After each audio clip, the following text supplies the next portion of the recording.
Hey, what's good? It's Rodney, and welcome to the MWYD, your man. What y'all doing podcast? Um, Today has been annoying already, so hopefully things go straight from here on out. Yeah, Today I'm here with a sack lunch. Good players and playettes. Bring you your nutritious balanced lunch, not breakfast, mother. Not breakfast. In case you were confused. In case you're confused, not breakfast, lunch. In case you weren't sure, just to let you know.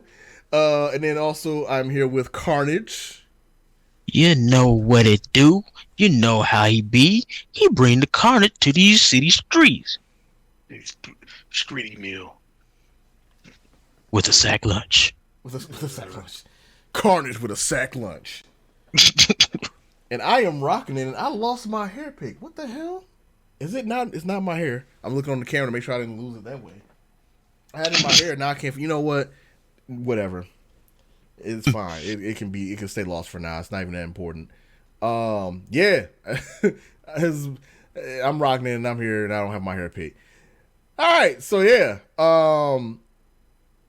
A beautiful start to the It's podcast. great Feel stuff. I'm me? not even sure where to go. So just for full clarity, there was some intense audio issues that I was sitting here trying to solve for like 40 minutes, and I could not figure out.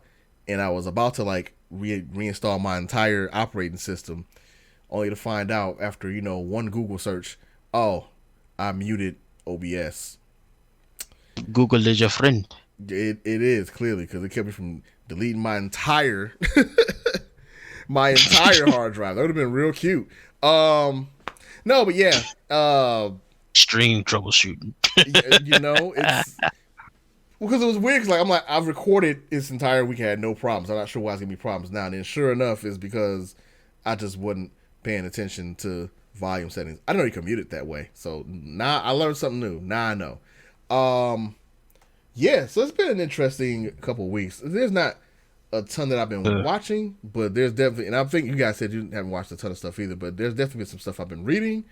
There's one particular thing in general we got to talk about, a transformation, as it were. But yeah, Facts. we'll get into it. So, what have you guys been? What y'all been doing? Who want to go first? Well, since I probably got a short list, I can go The first. cards go first, Carlos, get the first Yeah. stab So, at it. so basically, what I've been doing for the last 3 weeks is preparing myself and moving. Moving. That's always something great. Yeah. That's always Yeah. fun. Yeah. Yeah. How'd the move go? Yeah, it's wrapping up, so it's Hmm. it's cool. And you It's moved cool. like to another stage, just like to another place. Nah, just right now move back in with my folks Gotcha. for a couple of months or whatever to get back on my feet because it just became a pretty much a rough 2 to 3 months basically. And I hear so you. I couldn't afford the place that I had just off the last few months of rent. Just was like, mm, just really scraping pennies. Plus with all the other bills and stuff. Yeah. So it was just like well, um, might as well try to bounce back, and it's pretty much just a temporary little minor setback for a big get back. You feel me? But it's Yeah, all good though. it happens, though. The It folks happens. ain't tripping, and it's just kind of like you just got to go through the damn rent and housing market is so ridiculous right now. Everything's so freaking high. Yeah, It's like, man. man, Oh, yeah. That's facts right there, man. It's been wild looking at like the prices and stuff. I'm paying way more for my place than I should be paying right now, honestly. But it's the cheapest one in the area because Arizona's prices have been insane lately, and it's going up so high over here, man. Like I'm paying about a G for my place, and I'm like, bro, this is man, not a G that's worth of a place. I don't even have a washer. To let you know how much it is, I don't have a washer and dryer in my apartment. I have to use yeah, corn nah. laundry, and I'm paying a That, that, G. that, that's yeah, nah. That's One, already like yeah, that's one one thing bedroom. I cannot do ever again. That's crazy. Nah. 1 bedroom. Jeez. Well, the only reason A the main G reason I for did it, one bedroom, bro. yeah, yeah, yeah. Bruh. And I wish I could tell you that was like I wish I could tell you I was like in some high like nice place, like super nice place. Yeah, it's like some high nice place. Don't get me wrong, I actually like my complex. I've been in this complex for a few years now, and I wish I could tell you that, but I wish I could tell you I was like some kind of affluent, like, oh my god, this place. Nah, is it's like it's all mid tier. It's mid tier at best. This apartment, Best, yeah. The apartment Bro, itself is that's fine, crazy. but it's a small apartment. It's smaller square footage than the apartment I first had when I got here.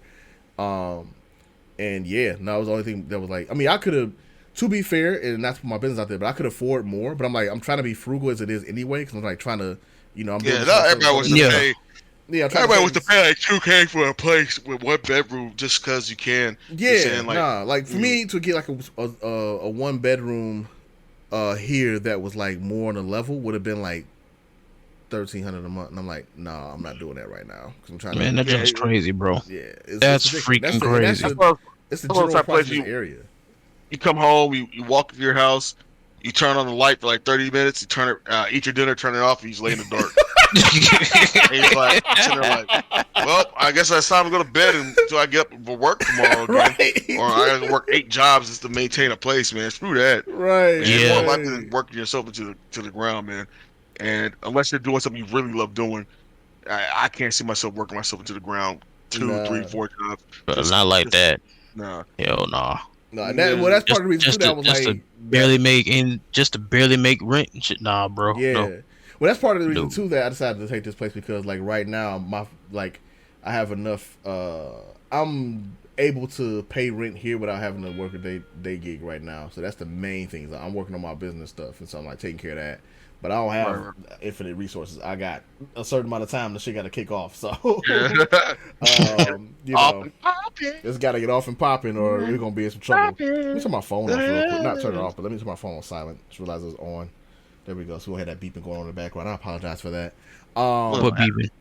Y'all might have heard it, but yeah, it's on the mic. But the messaging stuff. I'm like, I gotta mute that for right now. There's always phone I'm recording like something for the channel, like a playthrough or something out here like in the background. I'm like, I'm not re-recording this, so I'm just going to leave that in there. But you a monkey sucker, right? Mother lover. I'm tired of these monkey fighting snakes on this Monday to Friday plane. But yeah, other than that, man, just pretty much been moving, and I watched a little bit of Black Widow. Okay. Which actually was intrigued by it. I didn't get the chance to finish the movie. Okay. Of course, there's ways that to watch it, but we won't discuss those ways. But yeah. What y'all doing? You know what I'm saying? What y'all look? Nah, but we said what y'all doing, not how y'all doing it. yeah, exactly. So y'all don't worry about it. Ain't worry about it. No, but I smell. But pretty much, I smell. But yeah, pretty much. I watched some of that. Probably about almost a week ago now, which I got to go back and finish that. But it kind of was interesting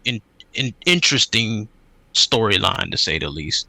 But so I kind of want to finish it to see where it actually went. But I really was enjoying it for what I was watching. Cool. Other than that, yeah. Then pretty much about it. Other than packing up and moving, that's pretty much where I've been, and working, of course. right. Of course. Try to do all that and work. It's just been draining. Taking the salt lashings. Why you gonna work? Your name is Toby. Your name is Carnage.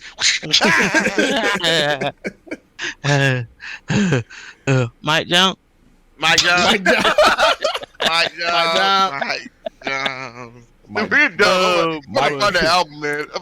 Jones is in Roots, the remake. I know I got that track on my phone, but yeah. He was hot for a hot minute, and then I ain't heard nothing from him since. You know, it's funny. Yesterday I just saw a interview. They found him I guess not even really found him on the street, but it seemed like they found him on the street. This Roman Mike Jones is scrawny, though. Oh, really? Wow. He's big back in the day. Or not big. He's kind of pudgy, but yeah, he's extra lean. I didn't even recognize him. The Wait, what's last wrong? time I heard, yeah, last time I heard about him, he was in some legal issues. Mm. But Well, he said he makes money and stuff still, you know, and they're asking questions about his lifestyle, how people talking about he fell off. And he's like, yeah, things happen. He explained how the industry worked for him, hmm and explained how things kind of played out and like what kind of helped lead to his downfall. Where he was talking about like usually like a press box fans and players kind of motif or like example, and he was saying like the people in the press box typically pay, you know, give the players like 10% of whatever they make, you know what I'm saying, and they keep the hmm other 90%. He said that he was making 65%, Oh and wow. they didn't like that anymore, and so Oh. he wouldn't take anything less. He was already making that. They gave him they agreed for 65%, and then all of a sudden they were like, yeah, we want to. Yeah, they try to swindle him out Right, of his money, trying pretty to get much. his Yeah. money. Right. And so they kind of like this.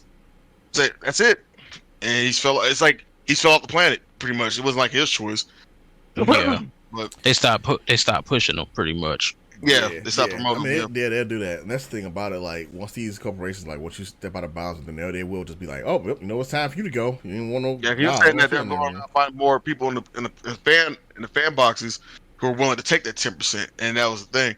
Like there's so many people trying to make it, and they'll take that 10% that they just undersell themselves, and the industry loves that kind of stuff. And the moment you want more, they're like, "Oh no, no, no!"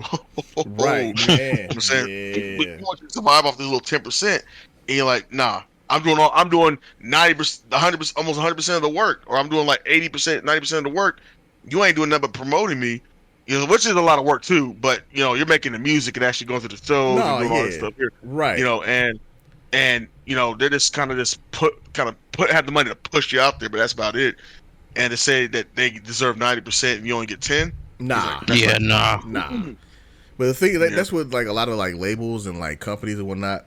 Excuse me. That's what they try to convince you of anyway, and that's actually kind of tie into like current events with the whole Blizzard situation and that shit going on. yeah. I heard about that. Bro, A lot of companies like kind of have that underlying baloney going for them, so that they didn't get exposed. And yeah, Blizzard got hella exposed. man, Um, it's getting worse by the day with that company, man. But I mean, we can probably Yeah. get into it a little bit later. 'Cause I want to like if I get Yeah, into it no, not be that's too fine. long, but I was gonna bring it up to say that like they want you to feel like privileged to like have this position, the privilege to have this money that you're making right now, rather than what you're owed. You know what I mean, or what you Yeah. should be getting. And so yeah, like I could see that in a situation like his where he was. I mean, he brought in the money, but they're like, once you want this extra amount that you actually should be getting anyway, they're like, nah, you know what? Suddenly we're not going to pump you anymore. But that's also Like- why I'm huge on like independence and stuff like that too, because That's why a lot of people, especially like people in the music industry, tend to go independent. Yeah, Artists yeah. are going independent In really general. by like necessity, you know, Right. most of the time, because you know it's hard to get into the industry Yeah, and to yeah. get a solid position that's not just like a freelance or a short term contract. You know, to get a long term contract is really hard.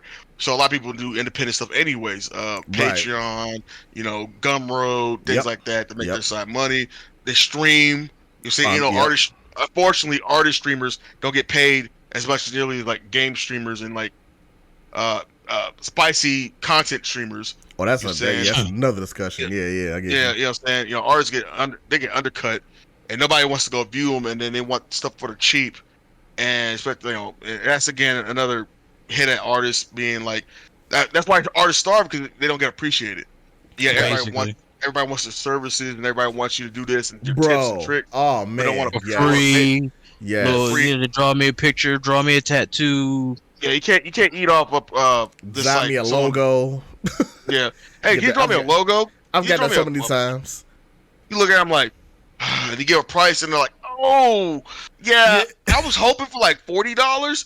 And it's Dog, like, this bitch. This is a logo that could send you off to the big times. And Right. You'll make like 100 times, 100,000 times this Right. $40, possibly if he blow up and I just get $40 out of it, Right. Nah. And you gotta watch No. it later on and be like, oh, I wish I didn't have something to do with that. Man, Nah, I made that logo. You're on the street, on the corner eating a rat sandwich. You know, Rat sandwich. you know, a rat hoagie. God damn. A rat burger like in Judge Dredd. You're a rat burger. You know, a rat burger with your little hungry big. You have a little beagle next to you that's starving, and you're like, "Want a bite? Nah, dog, I'm eating this." And you sit there, look at that billboard with your freaking logo on it, like that. You're talking to your dog companion. You're like, that was me right there. I made that design. I made that design. You see that? That was me. On the corner of their sign, like, I made that, and people just honking their horn. Get out the street, you bum! You're like, they're like, they'll toss you $1. You're like, that's it? I made that sign. It's me. Okay, man, get him out of here, cops up. And the boy is like, you're like he's definitely gone senile now. Just sit down. The whole man. straight jacket on and stuff. Like, you see all your product everywhere. Right. He used to be somebody. Rat hoagies, nigga. You said rat. I was dumb. You said rat hoagie, dog. I'm like, I'm done, man. A rat hoagie, dog. Opossum soup. You're struggling, dog. You're just like, whatever you can pull out the garb. Oh, out the garb. Did you just? He abbreviated garbage. Right. Out the garb. Out the garb. Sound more man. fancy, more top class. Because you made that logo on the. I mean, you hear that horror story all the time about. I think what was it, the creator of Superman or something like that? It was one of those that like they didn't get credit for it. Or, no, what was it? It's been a couple of them. I can't remember all of them. They're not coming to mind right now. But people that have created like really iconic characters, or, stories, no love, they get no respect for it. That's why it's been posed on Twitter a few times. The question of like, would you sell your character, your story, your IP or whatever for X amount of money? And every time I see it, I see people saying like, well, for the right price, with the right and I say no.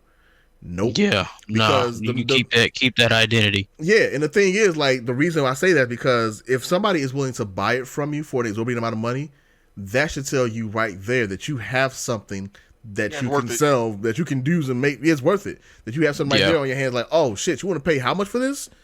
Nah, it's cool. I'll keep it, and then just go ahead and make it, like, get it working. Like, do it yourself. That's why you negotiate your terms. You just don't fall for the first option. That too. People fall for the first offer, and they're like 1 million. You're like, oh man, I mean, 1 million can solve a lot.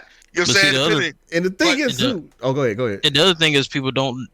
One thing for anybody out there, no matter what profession you are in, always read the contract 50,000 times over. Yes. Read every single word. I do one better. Get a lawyer to read your contract. Get somebody that you trust to read your contract and knows it and that understands legalese. Because even if you read your contract, some contracts are made to be confusing as fuck, so you don't understand. Yeah, so you don't understand it. That's it. Yeah, definitely. Unless you're versed in it, you're saying and reading contracts and legalities. Yeah, you want to get somebody who can do it. Right. I've not been to that point yet, but if I were to get to that point, I would definitely be like, all right, time to go hire Joseph and Johnson to read this shit, because I'm not versed in this. Like, I need somebody to translate this for me to make sure I'm not getting screwed over. But I wouldn't sell the right. I mean, I wouldn't sell my characters or my story. What I would sell, I would give people permission to be in a partnership to make something using my stuff, or to like have permission to use my stuff. But I would never, don't ever. That's someone who don't ever give up your rights. Like, if you want to give somebody permission or you want to sign a deal where you can be like have some control over it or something like that, that's one thing. But don't ever sell your rights. Like, that is no facts, because they can easily just cut you out of it. Like, there's been so many stories. Again, it's like somebody building something up and then looking up, being like, "Oh, we're letting you go. We don't need you anymore," and then it's gone, like, and it's not yours. It's just like a music artist not getting his masters. Yes, that's too many stories. They lose their masters or whatever because they done sold away. They're pretty much their material. Then later on, when they're trying to go back and get that, or the contract that they signed, don't give them any rights to their own material. Yeah, I'm gonna say that's what Taylor Swift went through recently, right? I think it was Taylor Swift. Taylor Swift, R. Kelly, Lil Wayne did it. You know what I'm saying? Well, R. Kelly, but yeah, Prince, a bunch of them. Lil Wayne, I think Lil Wayne bought his. Lil Wayne actually sold. Well, he sold Drake and Nicki Minaj's masters or something like that. I think I read something about that. Oh, wow! Because he I think he sold somebody's masters too, and I don't know about his own. 'Cause I know he bought his own.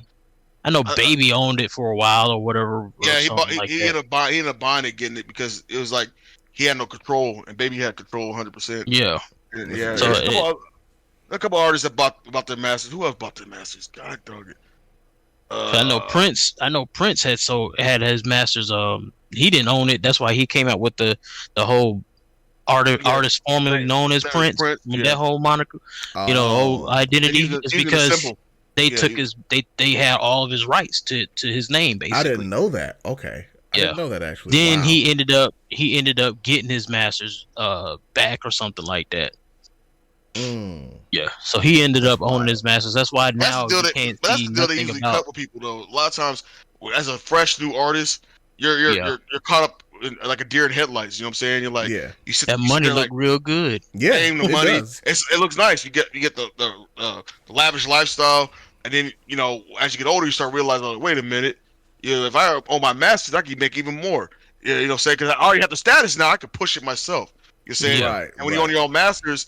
And you allow other like radio stations, stuff like that, you get all those proceeds back to you. Right. To split it. If you're stuck in a situation where you're not sure about that kind of stuff, you can't afford to buy your masters. You can still negotiate terms to where you get royalties, and you have a good percentage of royalties coming in when they show anytime. That's what Mike Jones was saying. Like he still gets a check in the mail because they use his music in basketball stadiums.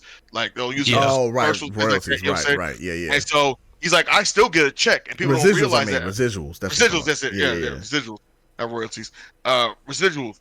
And so, if you can find a way to get some type of residual back, saying even if you sign a contract not knowing certain things, or you didn't have the money to buy the masters, you still get money back towards yourself, which you can save to buy your masters. You know what I'm saying?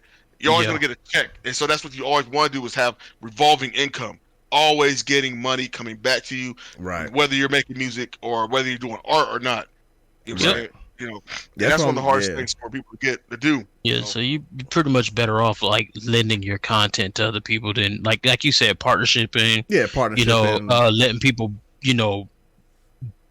probably like lending a character to somebody, but at a price. Every time you use this character, I need to be seeing something out of this because this is my content. You're using it. You know what I'm saying? So, there's a lot of things that artists and stuff people need to really watch out for just to protect your own self, your own image, your own content. Because like you said, you don't want to be out there and be like, well, you don't work 10 years in putting into this character, then revamped them and did all this stuff, backstory, everything. They in different stories and stuff. And somebody, hey, I'm interested in, then you done sold your content while you put in all that work, but you don't ever see nothing out of it, and somebody else blows up off your stuff. People, social media poses for a lot of artists anyways, like for instance Instagram and stuff like that, because it's hard to you can make your own watermarks and stuff, but most people don't watermark. And you got foreign overseas companies and stuff like that. Man, that's the worst. Oh, you see that? I've seen so many stories about that happening where like somebody's taking to make t-shirts and shit. Yeah, t-shirts, and you like. It's been so many times I've like seen the artists that I follow, like, and not just like small artists. I mean, I'm talking like artists that like you look and you see like all you see that one post come up on your timeline, like, well, somebody's been selling my stuff, blah blah blah, and I've been trying to get in contact when they won't contact me because somebody's trying to take it down. They won't respond. Yeah. And the thing is, it sucks because it's so easy to do, and like I've seen so many times, like I'll go look for, all right, I want to get actually one of the things I have is I want to make a phone case or get a phone case rather. For my old iPhone, and I wanted something that was Metroid related, and I couldn't find that was official. I knew that wasn't gonna happen because Nintendo's terrible about like really making product like that for their stuff. So I'm like, damn, I had to find something that's an artist put together. I'm like, fine, that's cool. And I did find one that was actually the artist that made it, that put it together and then put it on the case. But there was so many of them that I saw people's artwork that I'm just like, dude, I know you didn't do this. And I follow your links, and it doesn't even link to your artwork or like to your page. It's somebody else's art, and it's like. It's such a shame, man. Like it's crazy how much that happens so often, and not even for like licensed characters. For like people's like original characters, you'll see people using them for like projects and stuff, or to come up on Tumblr somewhere. Pinterest is another place where that happens a lot. You'll see people's artwork all the time being posted by somebody else. And again, I see so many artists that come on, like I'll see them on Twitter and be like, "Yo, I didn't put that there. Like, do not like flag this person. Don't keep it, save it. It's not supposed to be there. And then the person that gets it is just like indignant because they're like, I don't care. You don't know me. You'll never find out who I am. Right. It's some dude in deep Russia that's like, I take picture to put it up for free. You don't worry. I want to put it up for promotion. Right. I keep make money. Can you give me some money? No, I don't give money. It's my I post to keep 30 extra minutes on internet card so I can go take someone else's account on video game. You know, feed family. Also running bot accounts for political reasons, but that also bring more money. More money. More money for you, me, or you. Right. It's ridiculous, man. Yeah, it's terrible, man. It's a real. So yeah, fellow artists, please keep. There's no protection. It's very hard to protect your own stuff. It makes you not even want to post anything online at all. Yeah, it does. but the thing that the double-edged sword of that is, and that's what sucks. I realized this a long time ago, which is that the double-edged sword of that is like, it makes you scared to post online because you don't want to get your stuff taken. But if you don't post online, no one sees it. Like it's got to get out there some kind of way, and like one of the best places to put it out there is social media. You just have to be careful about it. So like, of course, watermarks. And I'm guilty of this too. I need to put more watermarks on my stuff. That's that imposter syndrome kicking in. Like, nobody care about my work. I ain't gonna put no watermark on it. I'll worry about that later. No, I need to start putting watermark on my work, especially as I do more professional work. But watermark it. Make sure you got a date and time stamp on it for whatever you do, and keep that in your like all my artwork is. I keep all my artwork organized, and I have date and time stamps for everything. So if somebody kind of tries to cape or taking it like, oh yeah, I made this first, I'm like, nah, bitch, I haven't watermarked and I haven't fucking timestamped. You know this was made. It's Not right only here. that though, but if you really want to get your character and you really trying to do something with it, you might as well go ahead and try to get a copyright of it too. So the thing about the copyright, here's the thing about that, and because you're right, you absolutely should. I think that's very important. The problem is, the copyright process takes forever. It's long. It's a long process. Just for like, you can take it can take forever for like one thing. I can take some experience, like to get one of my books to the copyright office and get it copyrighted took me almost a year for me to get a response. That might be true, but at least you got it. No, yeah, for sure. 100%, I agree. 100%, I agree with you. I'm just saying it takes time. It's harder when you have a lot of content. If you have a lot of content, it can be hard. Yeah. So most times, like, that could be hard. Yeah, if you're constantly creating stuff, you're not gonna be like sending every single thing that you do off to the copyright office. Just this is a general rule. If you have a corporation and you're doing this stuff, then you're most likely you have a department. Or you have like a team of people you already hired to do it. While you're making, they send it out the copyright. You know, you can do the bootleg way of mailing it to yourself, but it's not 100% like that. Doesn't work. That doesn't work anymore. It's not recognized. Yeah, I wish it did, but it doesn't work. It doesn't work anymore. Because that's what I used to do. I used to send it back to myself, and that was like way back in the day. Yeah, mail to yourself and like never open it. I think I got a couple of those back in my parents' house. They're still there, but yeah, I've found out a few years ago that no longer works. You have to actually get an official copyright if you want to get like a copyright. So let me put it this way: whenever you create something, like if you create something wholly original, it's yours. It's copyrighted automatically by law. It's copyrighted. By law. At that point. You want to get to the copyright office to get like. For court purposes, in case it does come down to you need official documentation or something like that, which you wouldn't necessarily need if you created it into something that's your wholly original creation. You can prove it just by having a time original. The original. Yeah, the original. So, yeah, but it does help your case if you have like the copyright like officially at like the copyright office. So if you're creating something that's bigger, like for me, for my books, generally when I create those, when I write something. I send the first copy to the copyright office when I get a draft done. Like there's a book I'm working on right now. Once I get enough of a draft done, I'm gonna send that to the copyright office and get it copyrighted, and I get the paperwork back. But like for just like a character drawing or something like that I'm doing and working on in progress, I mean it's copyright when you make it. So until I get something that's gonna be officially released, I wouldn't necessarily stress it that much. Well, that's what I meant. Like if you're trying to actually do something with your stuff at like. You release something, but you're actually working on a project. Oh yeah, for sure. Or something like that. Yeah. You definitely want to go ahead and do that. That way it's just unfortunately this day and age you got to protect yourself every which way possible. It's ridiculous how much you gotta. It's just like with everything. Like whether you talking about stuff that you done made content for, whether you just talking about your own identity, it's just like dog. Yeah, man. You gotta go man. through everything possible just to. It's almost like it's exhausting. You know what I'm saying? It's like a full-time job just to protect your own identity. It's crazy. It is. It is. Yeah, Let's come up. Let's continue. Yeah, You're right, you're right. Yeah. Thank you for listening to the copyright podcast. That's good information though. Like everything we talked about is really good. So artists just put a bow on it. Just make sure you're getting paid what you're worth first and foremost, excuse me. And then just don't go selling your IPs and giving your IPs up just because the money sounds good. Because $1 million, I'm not gonna play like $1 million ain't nothing. Because $1 million is actually a lot. If I had $1 million right now, I'll be set. But that being said, what they're gonna make off of that IP, once you sell it or give it up, it's gonna be way more than your $1 million. And the fact that you have to sit back and watch them do shit you don't want them to do to it. That's part of the reason I wouldn't do it anyway. Because if I want to say it too, like I'm a control freak as it is. So seeing my property somewhere else and then seeing them, because my biggest fear is like that was my biggest fear driving me. Like if I sold Bug, for example, to some company, and I'm like, I could just see the way American Hollywood and shit works. Like, you know what we think that this won't work as a black girl superhero. What if it was a young white male? I'm like, all right, man, but you sold it to him, so what can you do, right? I'll be back, y'all. I'm still here though. Okay, for sure. So yeah, that's my main fear is like you don't know who gonna do what with your property if you sell it to them. You gotta watch that if you get in full rights like that. So, but yeah.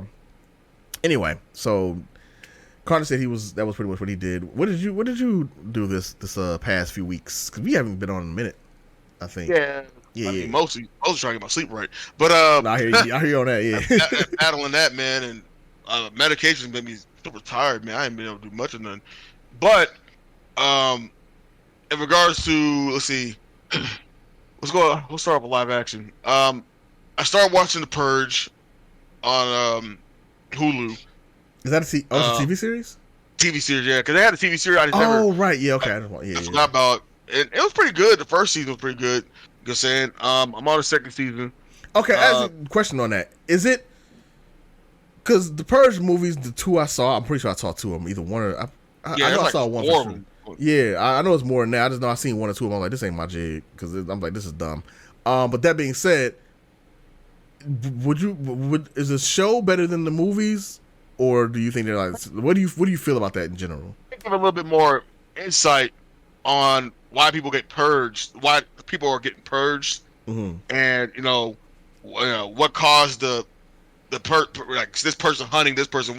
Why did they choose this person to purge, or things like that, or what happens to them after they purge? Like this second season is like that. Like a guy purged for the first time. And he had no other choice, otherwise he would have died. You know what I'm saying? Okay. And his friend kind of left him. They're running from some guy, and he was like asking his buddy to help him, and his buddy's like, "Sorry, man." He ran off, and the guy was in there locked in with this other guy, and he had to end up killing him. And that changed his whole like mindset, man. Like sleeping with his girl was different. Like he had these flashbacks. Like he was traumatized. Yeah, he had PTSD for the most part. Just to get sensations, it's like he always goes these flashbacks, and it's like of him, stabbing the guy. And he's like freaking out. Then he goes and looks for ways to try to get that feeling back. You know what I'm saying? But he's not sure of himself. You know what I'm saying? And there's one guy, he's a doctor, who got purged, but he managed to survive it, and he's wondering who will purge him because he's like, who hates me? You know what I'm saying? Like, right. And so he finds out that somebody's planned a hit, and so his whole goal is to figure out before the next purge who set up the hit. Right. Okay. He has a bounty of 75,000 on his head. Jesus Christ. Yeah, and so it's Black Doctor, and it's like, and so he's like skeptical. 1 minute he thought someone saying it could have been your wife, and all. So it's kind of the first season was more like like the movie kind of. Yeah. But it was more like insight on like different styles of purging, avoiding like getting purged. It was interesting. It wasn't as like gory as the original, like the movies. Okay, good. Yeah. I mean, it's obvious. People gonna get shot and catch an arrow or something like that. Yeah. Standard stuff. So it's so far it's okay. I'm taking my time with it. I also been watching American Horror Stories. they have a series where it's not like the regular American Horror Stories. It's more like short stories. Okay. You know what I'm saying? So it's streaming each week, and it's on episode 4. I have a problem with the writing to an extent, but outside of that, there's some other things that I like. I like that they're taking a different approach. Like they went back to Murder House in the first 2 episodes. But then it kind of just went everywhere, and I was like, "Who's right?" I'm like, "Who's writing this?" Then episode 3 was interesting, and episode 4 was like this Christmas episode, which is kind of weird being in June, but it was a Christmas episode. And that was okay. It's like it's kind of cringy. You know what I'm saying? I feel like it could be better. You know what I'm saying? There's parts that are enjoyable and parts I'm like, no. But that, and then was it HBO Max Enter the Wu? Is that what it's called? The Wu-Tang one? Oh yeah, I heard about that. Yeah. I'm on like episode 3 on that one. It pretty much is like we always call it where it's like another story, like a story rendition of an actual life experience, where like it's like a retelling, but with a different set of like slightly different characters. You know what I'm saying? I forget what that's called. But yeah, it's about RZA pretty much, because the main character is Bobby. They ain't gonna call him Bobby Digital, obviously. You know what I'm saying? Bobby Digital. Huh? Bobby Digital. I was waiting for them to say call. Yeah. I was waiting for them to call him Bobby Digital. I'm like, right. Nah, they ain't gonna do that. But yeah, his character, growing up in New York, dealing with his family, drug slinging. You know what I'm saying? He really doesn't want to do that. He wants to make music. And Davies plays Method Man. And you can tell right off the back. I'm like, why do you give him that stupid fro? Method Man fro. But like how he has these relationships with certain characters. But there's some characters that you're not sure about. The only ones I'm sure about right now is RZA, Ghostface, and Meth. Okay. So is it actually like a documentary of like how the Wu started? It's not like a documentary, but it's like a retelling in a more fictional way. Okay. Like they're kind of similar, and there's other characters that are not like actual Wu-Tang members. Yeah. You know what I'm saying? Yeah. And it's like, but it's pretty much how they came about. How, RZA came from like a drug background. He never really was into it pretty much. He started making music with beat machines. His brothers and them didn't really kind of vibe with that. They're like, we eat off of this. We don't eat off music. You know what I'm saying? This is what, late 80s, early 90s, something like that? Yeah. You see what I'm saying? And so he tries to find ways to make his dreams come true. But at the same time, he's stuck between having to provide for his family so far. Okay, so that makes sense. Yeah. I've been watching that. I need to finish Dog Castlevania. I keep forgetting to do that. I gotta watch so much anime shit. I still haven't watched Ragnarok yet. Well, not Ragnarok. Bahamut. That's what it was about. Virgin Soul. I haven't watched that yet. I still haven't watched that yet. But you go ahead. I'm sorry. I'm in the country. I just remember. No, you're good. You're good.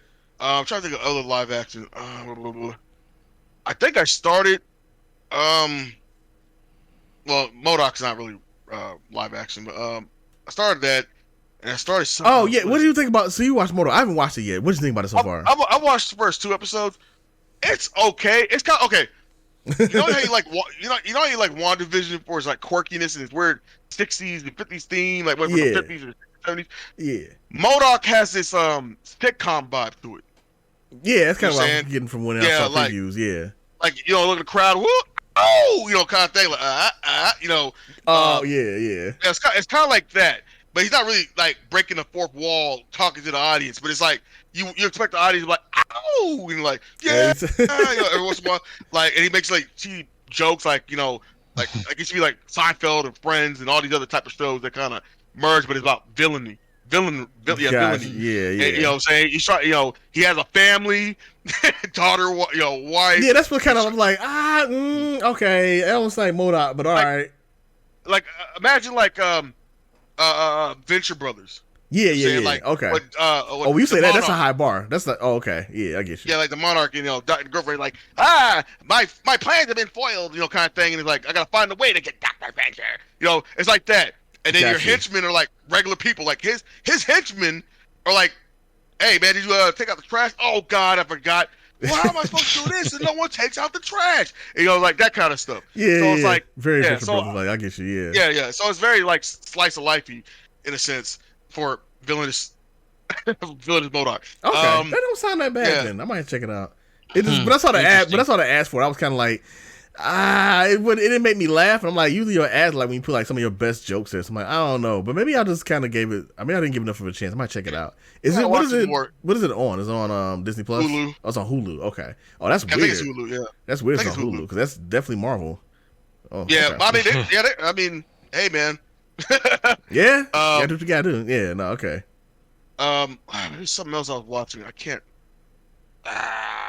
Live action. I'm trying to think. I can't. It's just slipping my mind. Okay, so let's go to like before I get to anime, let's go to manga. So obviously I keep caught up with like my standards like One Piece, Black Clover, things like that. Black Clover was interesting. Black Clover, I like the manga better than I do the anime series. I haven't watched anime, so I can't say. But the manga, it's weird because like the manga, like I feel like that manga is like not as good as how do I say this? The best, but it's not the manga's bad. I'm not saying it's bad, but I feel like I'm into it more than I should be. Does that make sense? Because like it has all the standard cliches, and I'm just like, all right, it's a straight plays itself like. Straight mega shonen. It's a straight mega shonen. Yeah. But at the same time, like I shouldn't really care about this, but every week it comes out, I read it. It's just new. It's the epitome of what a shonen would be. Right. It takes the bits and pieces of every major top 3 each decade shonen and smashes it into one mochi ball, and you just take a bite out of it, and you like get an explosion of shonen in your mouth. It's like, oh, shonen is like, you're like, dog, you have one main character. It's you got like creamy shonen filling. That does not sound right. Move on. Go ahead. But it's funny because people like to associate shonen to just especially Americans, like they always associate shonen with just DBZ. Like if it's power scaling, it's shonen, but that's not true. As long as it has action fighting, it's like male driven, it's gonna be shonen. And it's like it's like there's always someone stronger, obviously. You know what I'm saying? It's like new abilities, new power ups, and things like that, which are typically shonen tropes. You know what I'm saying? Finding ways to defeat whatever, and of course Black Clover goes with the trope of the anti-powered hero.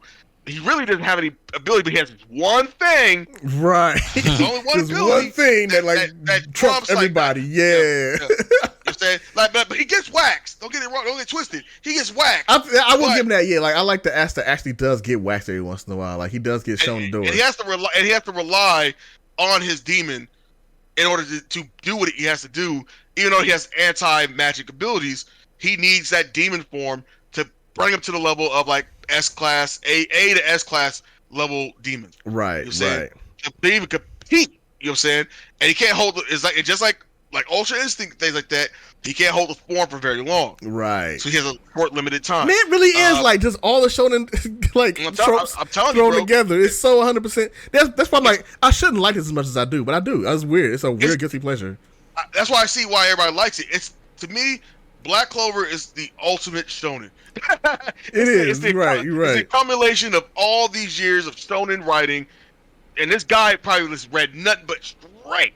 Like Bleach, Fairy Tail, DBZ, whatever, that power ups, and was like, I'm gonna make my own MASH.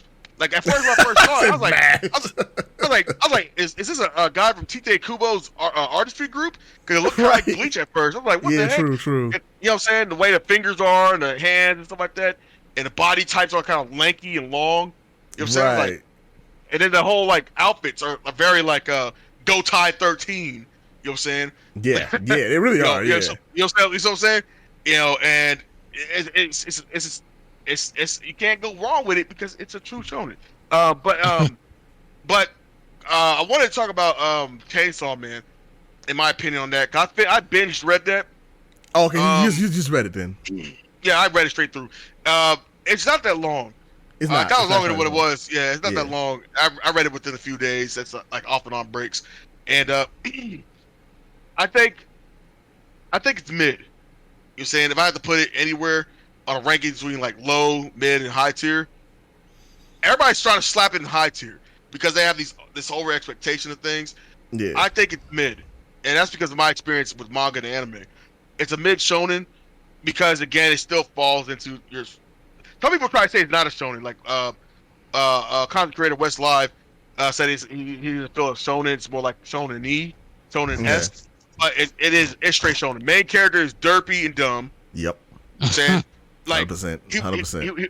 And it wasn't his fault because he was raised pretty much without his folks, and you know, he lived on the streets, didn't go to school and get a proper education, so he doesn't know anything. He pretty much worked for the Yakuza to pay off his father's debt.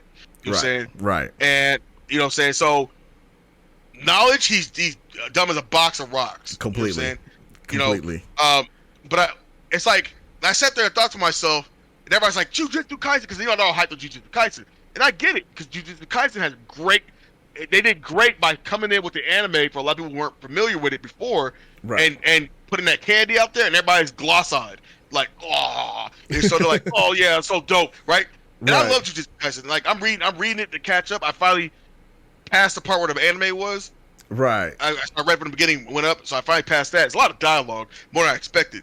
But they're trying to compare Chainsaw Man to that, and I can see the relations to it. It's like Chainsaw Man. I see some relations. Well, I'm sorry. I said just meant as far as like them being like in the same league. I think I've not read all the Jujutsu Kaisen yet. I've only read some of it. I gotta go back and catch up on old stuff. Now just kind of want to break because of the illustrator being in ill health. So hopefully they are recovering. But yeah, like having read Chainsaw Man, I didn't read all. I read most of Chainsaw Man, but I did read the last story arc or whatever. I read that the entire way through, begrudgingly. I'm way more on Jujutsu Kaisen's side than Chainsaw Man. Okay. In regards to story, writing, yes, but in regards to feel, they're kind of similar. And here's why I say that. It's only because certain things. You know what I'm saying? You know, like I thought about it. I was like, what does it remind me of? I was like, okay, Jujutsu Kaisen. I said it reminds me of like a little bit of Soul Eater, Fire Force. And I'm trying to think of another one, like Devil Man. You know what I'm saying? Like they kind of smashed them up and kind of made like a short, kind of watered down version of all of those together. Because the main character forms a contract with the devil. Right. Okay? What does what's his name do with Sekina? Forms pretty much a contract by eating the damn finger, right? You know what I'm saying? The whole like devil like relationship. You know what I'm saying? Same thing with Fire Force. You know what I'm saying? Like being tied in with like or Soul Eater, forming contracts with weapons and things like that. Like it's like that whole vibe. You know what I'm saying? That form contract thing. And then living like Fire Force, I was thinking like living amongst, and I don't know which came out first, but living amongst demons and devils in the world like it's nothing. Like Devil Man Crybaby. Okay, there's demons who live right amongst you. You don't even know it, right? Right. And they call them fiends in Chainsaw Man. You know what I'm saying? If a devil takes over a body and manages to get most of the memories, they become a high level fiend. If they don't, they're low level and they just go out trying to eat. I'm just gonna say brains, but people, delicious. Gotta eat. Right. You know. So and they have an organization that does what? Fight against those. You know what I'm saying? So it fits in that vein. So it's not as impressive to me because it feels very similar to a lot of things I've already seen. No, yeah, it's very much like a very common setup. I think I'm gonna get some shit for this. I'm sure if enough people catch the end of this podcast and they hear me say this, but I think the reason that Chainsaw Man even gets as much run as it does, aside from some of the characterizations that I think are cool, I think the reason it gets so much pull as it does because the author is known for killing characters at a whim, and Chainsaw Man is very happy to kill characters at a whim. I think that's why it gets a lot of the pull it does because people love that shit, and I'm just like, that's not my thing. They love Carnage. That's what people like. Not just Carnage, because you can see Carnage and be like with side characters. People are like, oh wow, okay, that's cool. But it's the whole idea of like, oh shit, they killing characters left and right. Oh no, this is shocking. This is great. But that's what I'm saying. It's no part of that Carnage. It's not like I don't think it's necessarily the actual character dying, but it's just like wow, they don't give no fuck pretty much. No, I think it's the character dying. I think it's the fact that they're willing to kill. They like somebody that will kill characters on a whim. That will just like kill your favorite characters. Really, but there's not too many shows that really do that. You know what I'm saying? So that's what I'm saying. That's why I think Chainsaw Man's getting the run it does because there's not enough. There's not enough. I don't think the people. I don't like shows that do that personally, but I think because it's such a shocking story, that's what people have like really gravitated towards. It's like it's so. It does make it for like a tense story where you never know where somebody's gonna die, and like how much you should care about characters and whatnot. It's like any moment. Oh man, because like Tokyo Ghoul had a couple things like that. Devilman had the same thing. So I don't know. I get what you're saying. I mean, I'm not saying like, that's not. I'm not saying it's the only reason. I'm saying that's one. I think it's one of the biggest. I think it's kind of weird. Like you introduce the character for two episodes and like I can't wait for that character to die. Like I think it's more like I agree with you to where if you learn about the character then to kill him. That's what I mean. That's what I mean. Yeah, that's what I mean. Like people enjoy. I think a lot of people like really actually enjoy that aspect of it, and the fact that like the fact it basically it's the idea that no character is safe. Basically, that's pretty much what it is. I mean, heck, man, just to form a contract, you have to give up something. Yeah. You know what I'm saying, and to use more of that demon, which is kind of unique that everybody can use the same demon. To an extent, yeah. You know what I'm saying? Like different parts of it. So like me, you, and Carnage can have a contract with a fox demon, but because I gave up my left arm, I get to use half his body. You only gave up an ear, so you get to use like his claw. Right. You know what I'm saying? You know, it's kind of. I do like that. It's kind of unique that you form a contract based, and then you get. Yeah. Whatever you give up, like Aki giving up pretty much years of his life. You know what I'm saying? You know, spoiler. Like that, but you know what I'm saying, in order to use his abilities, you know what I'm saying, right? But he tries not to use it so that he doesn't like have to like shave off himself, you know what I'm saying, right? So it's like I'm only gonna use it when I really need to use this mess, whereas like Denji's a moron, but that's what makes him like I guess interesting because he's innocently stupid. Like he's very it's much. like he all he wants to do is experience life. That's all he wants to do. Eat food and get women. The most standard shonen male trope you can go across. Oh man, boobs, beer, and food. Like whatever. It's all that. I never touched a girl, kissed a girl. I never ate this. I want to eat and make my stomach full because I starved all my life. Right. You know what I'm saying? Right. And he's willing to do everything in order to experience that, whether it be slaying a demon, betraying somebody, whatever. You know what I'm saying? And it's funny because after the first couple of chapters, I already knew who the villain was. Off rip. It was very obvious. It was obvious as heck, man. I was like, oh yeah, man. Spoiler alert. I'm like, spoiler alert, Makima's a villain. All right. Spoilers. Yeah. I'm 100%. Like, as soon as I saw her, I'm like, oh, she's the villain. Yeah, it was like off rip. Right. I was like, the way she was trying to manipulate him off the back, I was like, oh yeah. Her mannerisms, oh yeah. Either she's the main villain or she has ties with him. Right. You know what I'm saying? You know, in my mind, I'm like, she's the main villain. I'm gonna see that through by the end. And like I said, I didn't read the entire thing. I read like the first part, and I read the last couple of story arcs. And I'm like, oh, by the time I'm like, that makes perfect sense. I'm like, I'm sure this watching. Yeah, she's a villain. And you could tell by the way people were like, they feared her. The devils feared her. They all knew about her. They all knew about her, right? They were like, oh god, snap. You're like, she's in the picture. Well, guys, you know what I'm saying? Don't be out. They're like, oh, I'm gonna try this time. I'm gonna beat you, and I'm gonna take your ability. Like, she's like, go ahead and try. Like, she was never afraid of anything. Right. You know what I'm saying? She had no fear about any of the demons, whether it be S class, B class, Mega, Giga, S, whatever. She's like, okay, I got this. So let me ask you this. Let me ask you this about how she went out, or about basically how she ended, because you read the whole thing. Yeah. What did you think of that as a conclusion? Like the way, basically, like it was super. Like for me, it was super disturbing. Like I get it, but that fucked me up when I read it. Like he just sat down and basically just ate her for dinner, and I'm like, yeah, oh yeah. Well, it's weird because she got reincarnated. Yeah, you know what I'm saying. But yeah, the original body, yeah, that was in order to make sure that she doesn't come back. He had to do that. And because she was pretty much like borderline immortal. You know what I'm saying? And so, you couldn't really beat her. And so the only way to do it, he had the consumer. And I'm like, the consumer, yeah. I will say the way that the author like presented that, holy shit. Because he was like, it was like just normal and shit. Like, I'm gonna sit down and cook this and have this with it, huh? how does it? And he's like, Not too what do bad. you think, Miss Makima? I'm like, ugh. I was like, whoa, no. You know, like just munching on her. I'm like, dang. You know, he was kind of. It's so funny because like she was so OP and he was so OP. Yeah. It's funny because he didn't have the best abilities. It's just that he was pretty much immortal. Yeah, right. Basically, You know what I'm saying? Yeah. You know, as long as someone fed him blood and flesh and things like that, he would come back. Oh, right. yeah. You know what I'm saying? Even if it's like a particle, it's like, dang, that's kind of crazy. And being that he's like the king of devils, you know. You know what I'm saying? Like, yeah, comes back.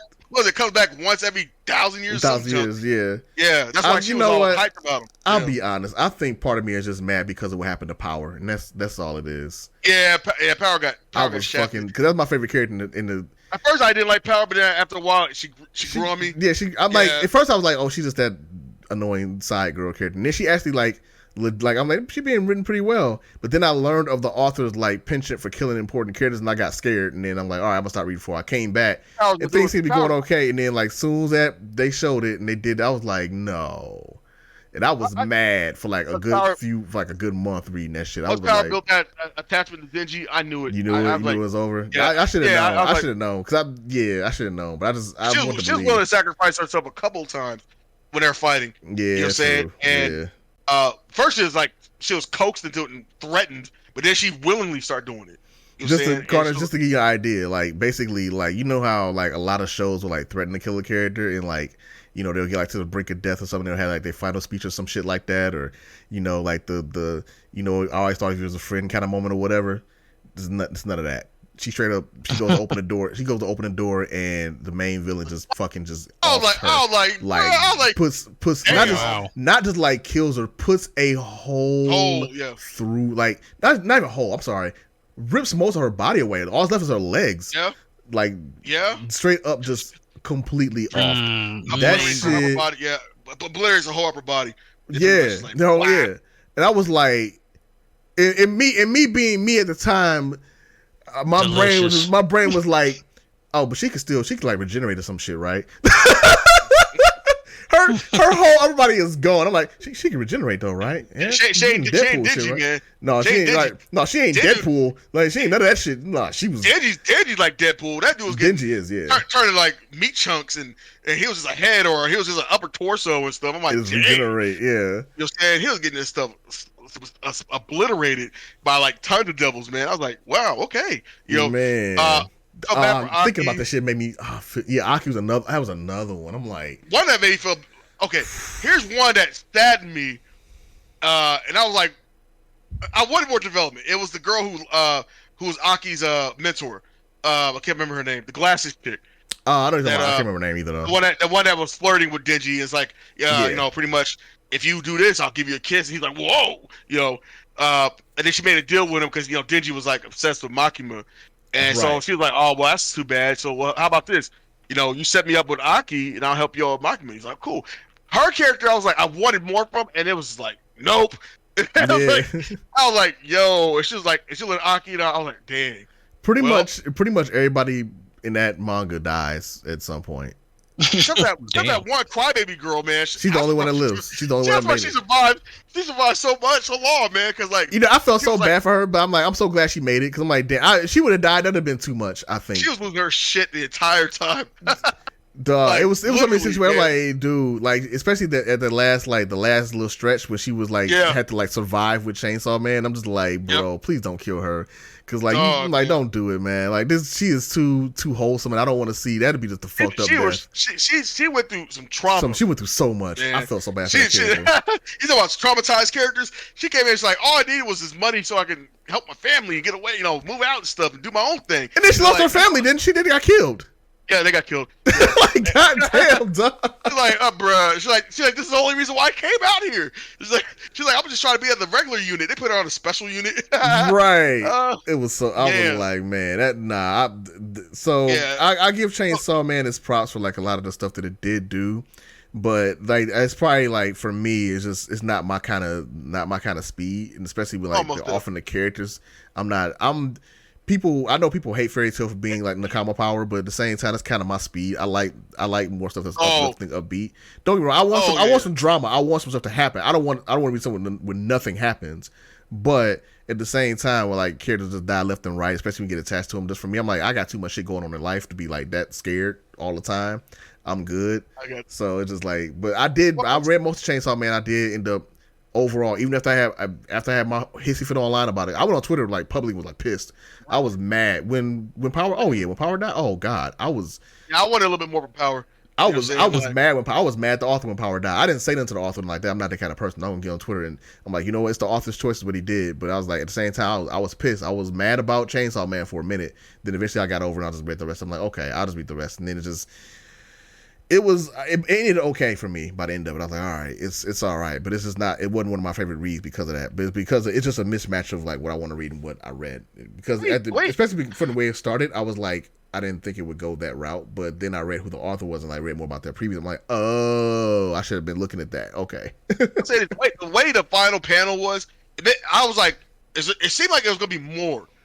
And it was weird. There might be actually, because the way it leads off is it leads off not on a cliffhanger, but it leads off on like a to be continued, basically. Yeah, that's what I'm saying. It says end of arc. It says end of arc 1. Right. And I'm like, so it must be they must be writing something extra. I'm like, this is a weird. Because even at the end, like they never did address the fact that Power said to come back and either she's reborn to go back and get him or get her. Yeah. So they might address that in the second part. They might not. Who knows? But there's room for them to do more because now he's raising that kid or whatever. I guess. So yeah, raising Makima Jr. Yeah, basically.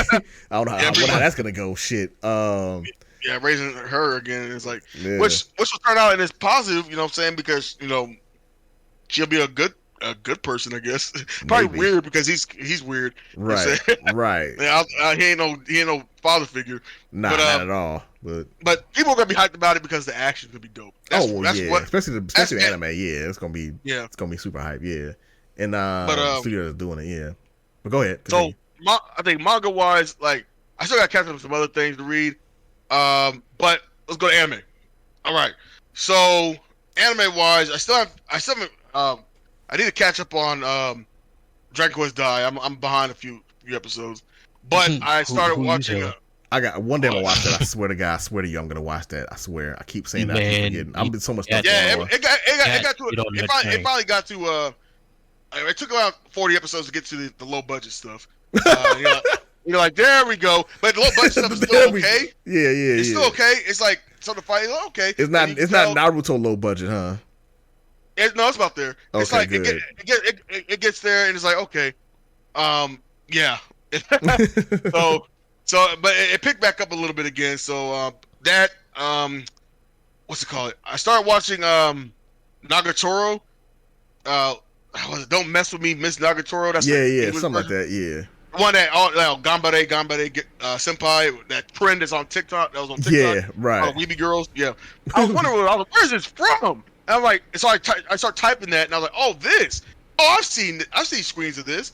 So I started watching that, and I'm like, episode 3. This is interesting. It's again standard trope. It's almost like it has a vibe of classic harem. Yeah, like Love Hina, right? But not like a harem yet. Like it's just really him. It's Senpai and Nagatoro right now for the most part. Senpai is your stereotypical. I don't know why Japanese mangaka write their males to be like wimpy all the time, like super mega wimpy. But like they either mega macho or giga wimpy, and he's the giga wimp. He's really timid. Like she makes him cry in the first episode. He's like, "Why am I crying?" She's like, "A year younger than me." He's like, "I don't cry." She made me cry. And she's like, "Oh, napkins his eye." Like it seems like her whole goal, once they interacted, is to bully him, right? Yeah. But you could tell it's like the Pepper and Patty Charlie Brown. Hey, Chuck, Yeah. Charlie Brown's like, "Stop hitting on me, man." But she really likes him. Wink, nudge, yeah. Yeah. You can tell she likes him, but she pushes him, and it's like in a way, it's like to help further his character development. It seems like to make him more assertive. It's weird. Like I haven't watched it yet, but just from the idea of what I've seen of it, it's basically like the show's like kind of showing like, oh, she's bullying him to help him, and it's like I don't know how I feel about that. it's a tsundere or tsundere kind of setup. Tsundere. Yeah. Yeah. Yeah. I think I said that right. I always say tsundere, but people have been saying tsundere. I don't know. I like tsundere because it sounds cooler than tsundere. So I'll say tsundere. But it's like that. You're saying the tsundere characters do that. They pick on the main character, they bully him, or they have an attitude or sassy. You're saying, or whatever. Just like it's less bullying and more just being like being like a jerk to him. It's not like outright bullying. It can vary, but it can still be bullying. Yeah, yeah. Like, it's just there's levels to it. Yeah, but it's basically just the idea of like being like really just mean to a character, but you actually love that character, and you're like, that's it. Yeah, and that's what she's pretty much doing. Like she'll do things that get some hype, and then she'll like teasing, and he's like confused, and then he'll like almost confess himself, and she's like, "Oh, you pervert," like how dare you, yeah, and he's like, "What?" Stuff like that. But then he like one episode he caught her like on a date with one of her friends with two guys. And he was trying to avoid her. He was trying to go to this restaurant, and it's a void, and they happened to magically walk by and go in. So he hit himself, and he was like, "I can't wait to." He makes fun of him, makes him cry, just like me. Get him, and then she was like uninterested in the guys. Like they're trying their best, and she was like one guy's like, "Listen to my music." She's like, "It sounds like you weren't really into your music. Like you didn't even try, Dang. You even love music." Like she's like stone faced, like she's like bored. Yeah, and stuff like that. The guy's like, "I'll be right back." The other guy comes back from the restroom. He's all hyper and more chipper, and she lets him down. And her friend comes back. Where'd the guy go? She's like, "I don't know. They're kind of boring." She's like, I brought them to see if you like them, any of them. And she's like, "Nah." But then the main character's walking. Senpai's walking down the street. She catches Senpai, and her personality is totally different. So you obviously know that she likes him. Right. But they have blushy moments. It's interesting. It's only 12 episodes. Like I said, I'm on 3, and so I can see why it's popular. You know what I'm saying? Yeah, for sure. And I think the manga's still ongoing too. Yeah, it's still ongoing. Okay. I didn't know it came out in 2017, but damn. Yeah, it's still You know what I'm saying? It's weird how sometimes a lot of series get picked up so late in its manga. Right. Like same thing with Chainsaw Man. Chainsaw Man's done. Right. Been off for like 3 years now, I think. Yeah, and it's finished, and they're finally gonna make an anime of it. And they got certain series that catch buzz really quick, like Attack on Titan. They jump right on it. Right. Like, right. Get on it, catch up to it, and like. You know what I'm saying? Or like series like One Piece, they're like, we have to release new episodes every week, but we're caught up so much. Like, make filler. Right? Yeah, man. Like, One Piece is my goodness. One Piece is just One Piece is a manga, man. Like I'm still reading it, and it's gonna go, man. I heard it has like a few more years left. Jesus, tap dancing Christ! A few years left. Jesus, probably a few more years left. Yeah, not like 5 or nothing, maybe like 2 or 3. I'll check and see, because right now there's about. I started reading One Piece before I moved out here. I'm pretty sure. Back in 19, like 2003 or something like that, man. I know I was watching it back in my basement back in Michigan. That would have been at least 2000. In the 2000s, like early 2000s. Yeah, early so 2000s. That's like 20 years. I knew about it in I want to say 2001. You said I see it in like Shonen Jumps and stuff. I was like, what the heck is this? It's funny because it came out in 97, the manga. That's crazy. Was it 97? Jesus Christ. Yeah, man. That makes sense because Bleach, I'm pretty sure, was 99 or 2000 because I got the first book of Bleach. I think Bleach was 2000. Yeah, Bleach sounds like 2000, and then I think Naruto was like 2001. Naruto's like 99, man. No, you're right. Naruto was 99, and Bleach was 2000. Yeah, because I got number one of all those. I had number one of all those books. I don't have them now. But yeah, man, it's. Let's see, Naruto 99. I was right. 99. You looking it up. And then, I'm looking it up right now. Yeah. One Piece. Man, 97. That's wild. 97. And then what about what was it? Naruto. Oh, Naruto's 99. Okay. Oh wait, no. Bleach, I'm sorry. 2001. Okay, so Bleach 2001. Okay, so yeah, all it was I wasn't even here yet. I was in Michigan still. Damn. It's wild, man. Like it amazes me like the longevity, and I'm super like that. I'm glad for him. At the same time, awesome, but my at the same time, like, all right, this need to get some kind of resolution at some point. I mean, they're saying this dude's worth $20.5 billion. That's wild. That's wild. Yo, Damn. to be writing That's manga why that much. That's he that's stopped fucking it. unusual. Just want to put that out there. That's not something you often get for working on a manga. But it's been going for 20-something years with all the merchandising, gaming, movies, Yeah. TV series, animated, all that shit. Is all that stuff together, I'm sure it's no surprise in that at that point. It's just I just as a reader and as a fan of the story, I'm just like, all right, man, when are we getting this 20-something year story? Like, bro. Then again, though, on the other side of it, as a creator, I'm like, I wish I could make something that lasts that long. I hope I do. Yeah. That lasts that many years. Stories are pretty fun. You know what I'm saying? I'll say this. Yeah. Like, for someone like that, man, to write for so long and keep it still kind of fresh in a sense, it's not like stagnant. You know what I'm saying? Like, oh my god. It's still kind of repetitive, like, okay, every arc's this like fight major villain. It's a shonen though. It makes sense. You work your way up, but they train, they get beat up, they get slapped around. They're not OP like Luffy gets beat up. You know what I'm saying? Everybody gets beat, which I like. I mean, Luffy just got the shit beat out of him just now. Yeah, he's by Kaido. By Kaido, yeah. So 100%. I agree with that. That's one thing I do like about One Piece. Throws bodies all in a cast, and they gotta give them some serum. To make them, you know what I'm saying? I'm like, dog. I'm like, they on the brink of death, man. Yeah, they be getting wrecked. They be getting destroyed. Dog, and that's what I appreciate about One Piece. Because like most shonen, they're like OP. Like, you know, they never get beat. Like most characters don't get beat up or lose. You're saying. Or they always come up with some new power up that gets them out of situations. Luffy will come up with power up and still get wrecked.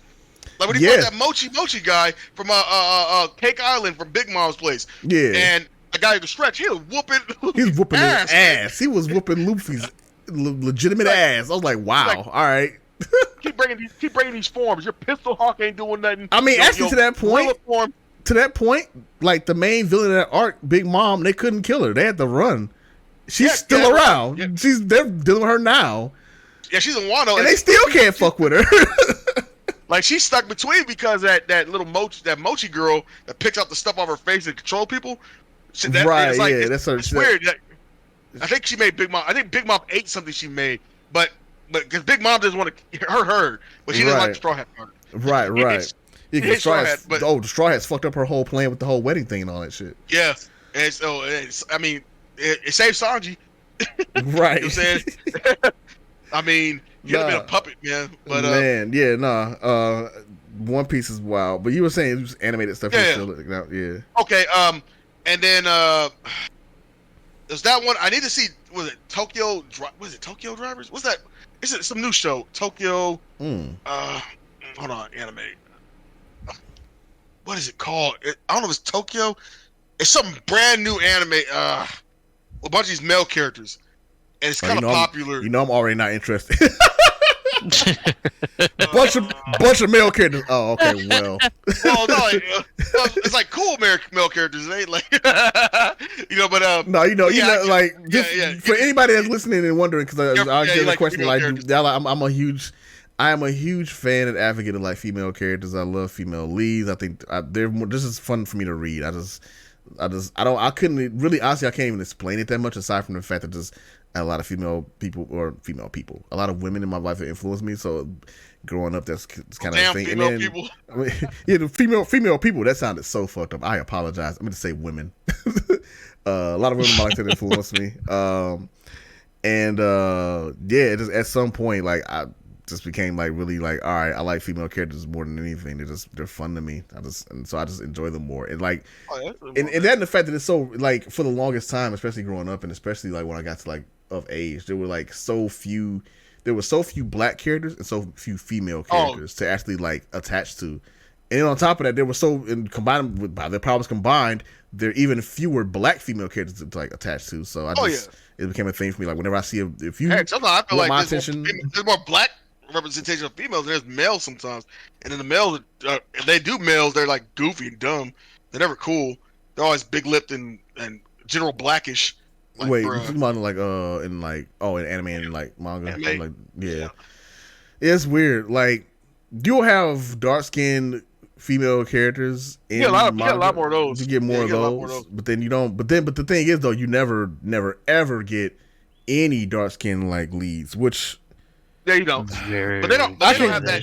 Get kind of because it's Japan, so it's like they're gonna lean towards their Euro and Euro. Yeah. Japanese and Euro life is going to be more prominent. That's why a lot of anime Yeah. have German names like Elijah Glitzheimer. You know what I'm saying, or something like that.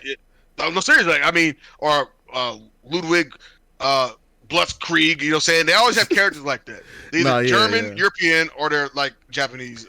There's definitely a, like, I know it's people like to play it off, but there's definitely an obsession with like blonde, blue-eyed, and like European aesthetics in anime and like in that culture. To be fair, don't they mean something for the characters when it comes to what color their hair and no, like they I thought it was something like a blonde hair is usually they have a certain personality, or you could associate kind of like villainous ways, almost kind of like some of them like that, or like really you got a lot of main kind characters of weird like, characters like that. No, like most of the time, the way that it's played off with a lot of creators when it comes to like Japanese media is that it's in anime there's no racist, quote unquote, but that's not true either, by the way. And so they've kind of played off that way to kind of sidestep the idea of like putting different. They're getting better about it now, finally, but it's still a long ways to go. Because even not even counting like black people, I'm not expecting, you know, a dearth of black characters in anime because it's not. I mean, they say that because there's obvious races in anime. Yeah, where they'll have characters with their names. If they're Indian, they obviously Indian. If they're Japanese, they're obviously, even if they're blonde, they're obviously Japanese because of their name. And they might go to like some other countries, like, and it got an American, like, my name is John Smith. What is your name? It was a bad, you know, English dub, their English dub, and it's like, I am Jim Hayakawa. It's like, oh, and then like Ippo, they did that with Ippo. You know what I'm saying? But I do see what Age was talking about with the hair color, because they do kind of do that, like with main characters like Ichigo, what's his name from Haikyuu, old dude from Slam Dunk, redhead, orange hair, are usually fiery. And they're fiery characters, fiery. Right? Yeah, no, for they that, do that. For certain things, but like the whole, like I said, with blonde, blue eyed, no, that's not. That's blonde, blue hair can be anything. Yeah, that's anything, and they use that for a ton of characters. Like I said, from what I've read in the past, I'm not sure how much of it still applies. I'm pretty sure a lot of it does, but like the idea is that they don't really base it on race when they're creating those characters. But it's obnoxious because, like I said, and as you just illustrated, they do have characters that are of different races that are based on what's in the world now. So it's very odd to do that. But then on top of that, like you were saying earlier, whenever they portray like actual black people or black characters, a lot of times it's very stereotypical, very racist. Balrog. Yeah, Balrog. Very Balrog. It's usually very Balrog. And it's usually very much very Balrog. Like, okay, well, this is what we are. You know, it's obnoxious. But go ahead and hit me. Where's my money? Right. This is clearly what all black people are like. I was gonna say there's one I want to give. There's one I want to give a lot of props to though, and I think it's the creator of Cowboy Bebop. I want to say that's who it is. We already did Mushroom Samba.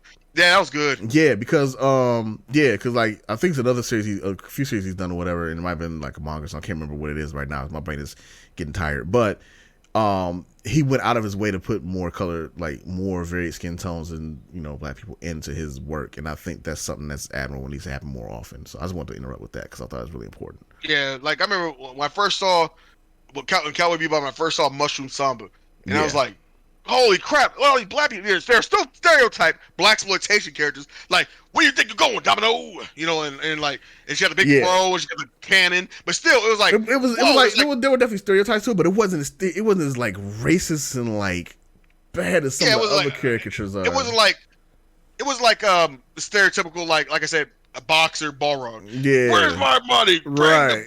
The women. Right. Yeah. I've come to like there's one old anime dealing with delinquents, and it's like they go into this bar. There's this big black there's Americans in there. This big black American guy. And he's like, ha! He got these Japanese girls. And he's like, and the guy comes up and I guess they bump into each other. He's like, hey, watch out, Japanese guy. And he's like, and his dub just like that, all corny. And he's like, I seen that. I seen that. Yeah. That was like he's like, I'm here. I'm here to take over your women and your land. Ha ha ha. And they end up beating him up, but you know. Yeah, it came out like, yeah, I know, man. I remember that clip now too. That's one of the ones I'm like. That's one of the ones I live like, man, fuck anime right now, dog. He had his whole Hawaiian I'll shirt. watch some more tomorrow, but for right now, fuck anime. I was like, whatever, He had dude. the big lips, Hawaiian shirt. He was huge, bigger than all the other Japanese guys. Even the biggest Japanese thug there, he's bigger than. He's like, haha, what do you think you're gonna do, little Japanese man? I'm gonna take your women and your land. They love sleeping with me, big black guy. And I'm like, I'm like, bruh, what is this? It's like, Right. but that's standard like whitewashing of black people, where it's like. Basically, By media, we got portrayed to be like that, and I ain't gonna lie, we kind of still hurt ourselves by continuously portraying ourselves like that. But fact. that's the hypermasculinity of our community. Yeah, I'm about to say that's a whole other subject. Absolutely, I agree with that too. That's why I'm really trying to buck a lot of like masculinity trends, because like a lot of that shit is just. That's a whole. It's that's hypermasculinity. It's not even the cold masculinity. It's the hyper right? Hyper me.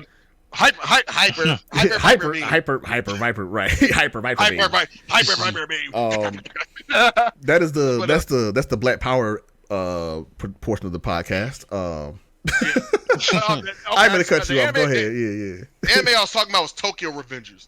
Okay, got you. It's supposed to be like supernatural stuff, and so that's the one I'm gonna watch. But I'm gonna try to watch a couple episodes of each new stuff I'm kind of looking at. But one I do like, and I'll end it for my segment's been pretty long. But good. From one that I do like right now. Lunch, didn't you? I brought the I have my Lay's, I brought the Cool Ranch Doritos, the Moon Crunch. You know what I'm saying? Moon What's it called? Star Crunch. I'm about the Star Crunch. Oh, yeah, the Star Crunch. There you go. Star Crunch. You know what I'm saying? Sandwich got the cheese on it this time. Mama little Debbie snacks. No bologna or ham this time. Debbie's? Bro. Oh man. Little Debbie. Debbie's. All right, go ahead. Cause we about to joke to the ground. Go ahead. What's your last one? All right. So the last one is To Your Eternity. I love that. It's not over. It's still ongoing. Okay. But man, oh man, John, you'll like it. What is it about? You want some? Okay, so pretty much it's a story about an immortal hero's quest to understand life. Okay, what it is to live, what it is to become alive. You know what I'm saying? So there's this being that's kind of like God, who sends a spirit down to Earth, and to give it, like kind of like Adam and Eve, kind of, but like, you know, I'm gonna send Adam to Earth and say, hey man, let's see how you can do. You know what I'm saying? But as he sends it down, the spirit attaches itself to a rock. Kind of like, yo, Doctor, hold on, because the spirit has no mindset. Wherever it lands on, it attaches to it. Yeah. Okay. Right. But it happened to attach to a rock because of a situation, and it took years of like the Earth changing for like the rock to be shifted over to an animal, right? And so there's this dog, white dog, wolf dog, that's walking. He's wounded, and obviously he was dying. He came up to the rock, sniffed it, and the spirit within felt the death coming and the pain, and then ended up taking its form. Okay, and so it took the form of the dog, and then went back to its owner, and the owner's like, you know, this young white-haired kid. He's in the village all by himself. You know what I'm saying? Okay. He hunts and fishes and things like that, and he's waiting for his companions, his family, to come back, because they went out to find new land because they can't live there anymore. It's like it's hard to live, and so it's just him and the dog. But then when the boy tries to play the dog, feed the dog, he knows something's different. Like, he doesn't eat the food. He doesn't know what he throws a fish head. He's like, eat up. He's like, and the spirit's like, what the hell is this? And he's like, the boy's like, that's your favorite. Whatever. Things like that. So he's like, I don't know. So he tries to feed him. He shows him some things, and they go on these like mini adventures, pretty much to hunt. So the dog spirit is learning things slowly. Okay. Even adopts a word, and he's like, well, I didn't know my dog could talk, kind of thing. Like, what the heck? He's like, so he realized something's different. So they decide to go out and find the family, because he's like, you know what? Maybe we should go out and look for them. You know what I'm saying? So they go on this long journey, man, and it's freezing cold. They're like in the Arctic or somewhere, and you can tell the boy's slowly like declining. Like he's starting to get frostbite. things like that. He finds like eventually finds these stones that tell him to turn back. It's dangerous. You know what I'm saying? Something happens to where he gets hurt really bad, right? Okay. They go back to their hut. The spirit is realize something's wrong, but he can't tell. He doesn't know what sadness or pain or death, none of that. He doesn't know anything. And the boy gets sick, real sick, and tries to play it off, and eventually he dies. Okay. And waiting for his family in the chair, the dog sits there, and then it feels like this pain in his heart, and then he adapts and he changes into the boy. So it's like the spirit has to encounter like traumatizing things in order to learn. Okay. You know what I'm saying? And so he goes off as the boy, and he walks off, but he can't speak. He doesn't know how to use the restroom properly. Anything. He drinks water like a dog. Everything. And then he comes across all these different people and experience. Like he comes across this village where he meets this girl named March, little girl. The village is kind of like it has like ancient Japanese Aztec-y kind of vibe. Like definitely like ancient. Okay. And March sees him, and he's like drinking water, and he's like acting like he's hungry. He doesn't know what's going on. She's talking to him. He doesn't recognize language. You know what I'm saying? So she pushes herself on him to try to redirect him, and says, "Hey, you know what? Maybe I could be your mom or something." And throws him food. He goes bananas. He goes up and climbs his tree. He sees that she throws his like these pear things at him. He's eating. All right. Burps and then walks off. Saying, "Hey, where you going?" So she kind of forces herself upon him. The story of March is that the village deals with sacrifice and things. I'm not gonna go too much further in that, but Yeah. Let's just say this. Every time he has, it's like these mini arcs. It's story. And every time he encounters somebody, he learns and grows. But then there's this demon called the Knockers, which are like they're like the antithesis to like the godlike character. Like they don't like what he's doing. Okay. And so they're trying to consume the spirit guy, consume him in order to gain knowledge and more ability. Because it's like, if we eat this guy, man, we're gonna get powerful enough to overrun this dude. And so he has to fight them off. But every time the Knockers come around, death comes around. You know what I'm saying? Okay. And so he goes through a lot of tragic experiences, but also positive experiences. Like learning how to talk. People taking the time how to change his clothes. He learns how to make items for himself. He can like conjure up things, right? But he has to experience it firsthand, like eating them or getting hit by them. So if I shot him in the leg with an arrow, he'll look at it and be like, "What the heck?" He can take it out. He's not gonna die necessarily, unless he got like really wrecked. But he can take it out and then form an arrow himself. You know what I'm saying? Because he had the experience. It's weird. But I'll tell you this, man. I'm a big motherfucker. All right? And all right. When it got, look, listen to me. All right? And I'm not really a soft dude, man. And when it came to Goku's arc, man, I ain't gonna lie. I kinda teared up, man. I was like, this is some fucked up shit. I was like, why? You know what I'm saying? It's like, I sat there. I had that Spike Spiegel moment. And like, what's wrong? It's raining. You know what I'm saying? I was like, oh, the Roy Mustang is raining. Yeah, Roy Mustang. Yes, Roy Mustang. Yeah, it's like, are you okay, Colonel? Yeah, it's fine. Just what a day for rain. It's not raining. Yes, that's what it was. It was like, what? Yeah. I was like, what is going on here? Fucking Hawkeye. She's like, it's not raining. He's like, yes, it is. Oh, yes, so it is. Yes, I don't know why I said Spike, but yes, that's where it had me like that. Like March's arc was powerful, and then the one after that. But then when it came to Goku, man, I was like, Gugu. It's a weird name, but when it came to Gugu, man, I wanted so much for this dude, man. I wanted so much, and the character ends up his name originally was Johan. That was his dog name, but March gave him the name of Fushi, means immortal. So his name is Fushi. Ah, okay.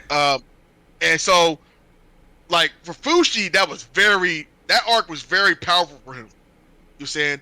Because I think it was the first time he was allowed to actually age. You know what I'm saying? Like he grew stubble and stuff. Yeah, but if he gets reverted back, if he's fighting like the knockers and they can absorb like his memories and stuff, he can forget stuff, which makes him weaker.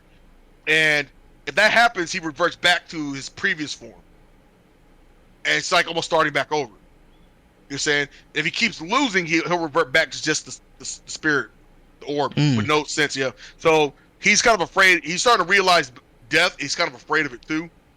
I'm saying, but yeah, it got good opening, man. Good characters, growth, man. Oh. Sounds interesting. I looked at the what's the name while you were talking about it too, just kind of see where things go. This is this is too much heartbreak. I might legit I might cry. I might watch it.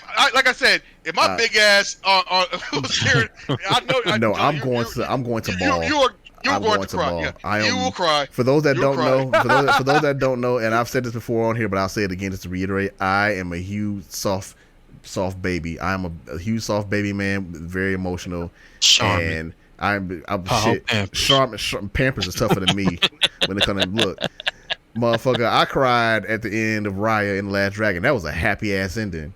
I was still in tears. Like I wasn't like boo hoo. I always tear up at Disney, like the Disney, quote unquote Disney ending. I always tear up at those. It's just that happy moment. I definitely get sad. But that's also why, as I said earlier and I said before, I don't really like to watch or read depressing or like dark media, because for me, being as emotional as I am, that I feed on that and it really fucks with me. And as somebody that already deals with like a lot of depression and stuff as it is, that does not help me. So I try to avoid it. Like I like dark moments. I like dark moments or like depressing moments I can deal with, like an overall story that is like constantly gives like hits with boom boom dark, or like just sad, or like sad stories like sad. I can't, man. I'm like, nah, I'm good. But it's sad, happy. Nah, cause it goes with the sadness. Then it has a lot of. Then it has like cool. And then the action is good. Like it's got fighting and it's good action, man. It's I believe you. I mean, it's the action. Like it'll be canceled all out by the sadness. Like especially if it's continually sad. It just like I said, I'm a big marshmallow. But again, I'm a big marshmallow and I'm a squeamish. That's also why I can't watch horror. But you'll miss out on it. No, I might check it out. Don't get me wrong, I might check it out. But if it's that sad, I won't lie. It'll probably be on the. We'll get to it later. Yeah, right. We'll get to that later list. Because like there was one I watched back in the day, when I was really young. It's called Windaria, and I didn't know any better. This is why I didn't know I was like that. I just was watching whatever. I just got introduced to anime. I just started watching Slayers, and I went to Blockbuster when they're like, "This looks cool," and I was like maybe 15. I wasn't really looking back. No, I was like 14. I wasn't looking back at the box like that, and I watched that shit. No, I was older than that because I was in high school, so I might have been 16 actually. I might have been 16. But anyway, I watched it. Huh? Windaria, yeah. I've never seen this before. Yeah, bro. Look, the story is told from the perspective of a character that's already dead. And all the characters you get to introduce to die throughout the entire story. Nobody lives. Ooh, wow. I'm watching it. Yeah, well, give it a watch. It's actually pretty solid. It's very old school though. And it's super old school. Very sad. If you're gonna watch it, I won't spoil anything about it, but it's pretty sad. It's over wearing that Hisoka tank top. But yeah, man, like no, that was the first time I realized like I really don't like stuff that's just like super dark and depressing. And like since then, the second one I watched, and this is when I came out here. My homeboy Alex, shout out to Alex. Actually, like I know like 4 Alexes, but he know who he's talking about. Gundanium, you know who you are. He put me on to this anime series called Air, this OVA called Air. Oh, Air. You know what I'm talking about. Yeah. Air fucked me up. That series, that one I knew for sure. I'm like, from that point on, like, that series was so bad, it made me swear off depression shit. I'm like, I'm not watching anything else that's dark or depressing. I don't like it. I just don't enjoy it. Air was so, because like the first 2 episodes feel like, you know, funny, goofy harem anime. And it's like, okay, well, I can see this being kind of enjoyable. I'm going to watch this. Man, episode 3 on, listen, again. Left turn. No one, the left turn, this shit did NASCAR. This shit, all left turns, the entire story. Nobody lives. Everything's depressing, dark, and sad. In the final episode, the main character dies. The main character dies. And it was just sad. I was so hurt by the end of that. The only thing that gave me solace is like a decade later, I found out there was a manga that was tied into it, and the manga ends differently. in the manga, the main character doesn't die. She survives, and then her and her aunt live happily after that. And I was like, okay, I can take this ending, because the anime ending is just like, we're gonna see how much we can make you fucking cry. And I cried a lot during that series. I didn't talk about it at the time, but I cried a lot watching Air. I'm telling you, I probably don't look it. I probably don't talk like it a lot of time, but I am super baby soft. I'm very. I'm gonna tell you what anime that got me. And I love happy stuff. I love happy stuff, and I love comedy. That's why I'll try and follow as much of that as I can. Sorry, I just want to get out. Go ahead. I'll tell you what anime that got me to tear up. Fushigi Yugi. Get the hell out of here. I heard about that. For different reasons. For different reasons, though. He's trolling. He's trolling. Okay, I didn't. That trash anime. That's all we had to watch, man. Other than like a couple other things. We first got the Phoenix. It was Fushigi Yugi, Zanki, and Dave Chappelle Show. It was like, oh wow. I think eventually Boondocks. I think. But yeah, Ronin it was like, Kenshin too. Oh yeah, Ronin Kenshin. Oh, Ronin Kenshin. That's all we had. Yeah, we had some box sets. That's all we watched. Yeah, Fushigi was all hyped, and then I was like, it was cool, but it was like it got annoying. I can see it. I know what anime that is. I know what story it is. I'm like, I wasn't interested in it. I'm like, all right, well. Yeah, we watched it and it was just like, what? Bruh, I said, like, I wasted $30 on this box set. I was like, because I bought it. That is thank you. I like some of the character designs. I was like, oh, it looks kind of cool, magic and shit. And it was like, it's a love story. Yeah, I was like, I mean, so me personally, like, I like romance stories, so I like them too, but it was like cheese ball. But that was just so cheesy. Yeah, I never watched the rest. I don't know. Like Sailor Moon cheesy. Like I don't like Sailor Moon love story, like stuff like. I like Sailor Moon. I'm a huge Sailor Moon fan. I like it to an extent, but it's kind of. I mean, are you looking at the U.S. version? Like looking at have you watched the Japanese version? I watched the Japanese version. It's Japanese version's better. It's way better. But it's like still characters die. Like, the characters die. Yeah. The Western dubbed reiterated version was just trash. But the Japanese is much better. But still, like I don't like the to be fair, like the whole tuxedo mask and all that and Usagi thing. I'm like, let's get him out of here. Get tuxedo mask out of here. I didn't mean to get us off on another tangent, but it's all your fault. It's all your fault. Yeah. See me, I'm like I like Sailor Moon a lot. Actually, that was like one of my big watch back in. It's funny because I used to watch it, and then when I started working at Media Play, and I guess I can talk about this now because Media Play doesn't exist anymore. But I used to work there, working in the book department, and when I was supposed to be working a lot of time, I'd just be out there reading manga. I like Magic Knight's Ray Earth better. I was gonna say, so like when I was up there, I would just be reading like all the Sailor Moon stuff that was translated from Japanese, like the actual manga rather than like the anime. Not saying the anime was bad. I watched the American one, I watched the Japanese anime, and I read the manga quite a bit. I can't remember what series it was I read, but I know I read a lot of the story. So I learned what the actual true story was. A lot of stuff that was like dubbed incorrectly or like dubbed to like, we can't show children the gays. And I'm like, oh, okay, I guess. Oh yeah. We can't have these kids out here learning about the gays. Like they gonna learn about it eventually. You might as well just put it on the show. No, we can't have they cousins. That make it weirder. You know that, right? Yeah, it's weird because they're all hugging on each other. Yeah, I never understood that. I never understood that choice. They were like, man, this show we got two lesbian characters in this show. How do we handle this? Make them cousins. What? Why is that better? Politically correct or whatever. Yeah, like you might just deal with it. Just the lesbians. Oh no, like the transformations and mannerisms didn't allow for a cousin thing to fly. No, that's what like even in the revised version, it was like they're still too like chummy. Yeah, it was like very chummy. Yeah, it's like. So yeah, but anyway, I was like, wait a minute, something's off here. Yeah, they're like, what? Like, they're girlfriends. They gotta be right. But they did the same thing with Card Captor too. They tried to like smooth over a lot of the gay relationships in that show, and I'm just like, the male ones, yeah, like how much he loves Sakura's older brother. I can't remember his name. It's been so long. Yeah, I forget his name. Like, yeah, like you might just let that go. Like you might just put it in there. Like, why are you like?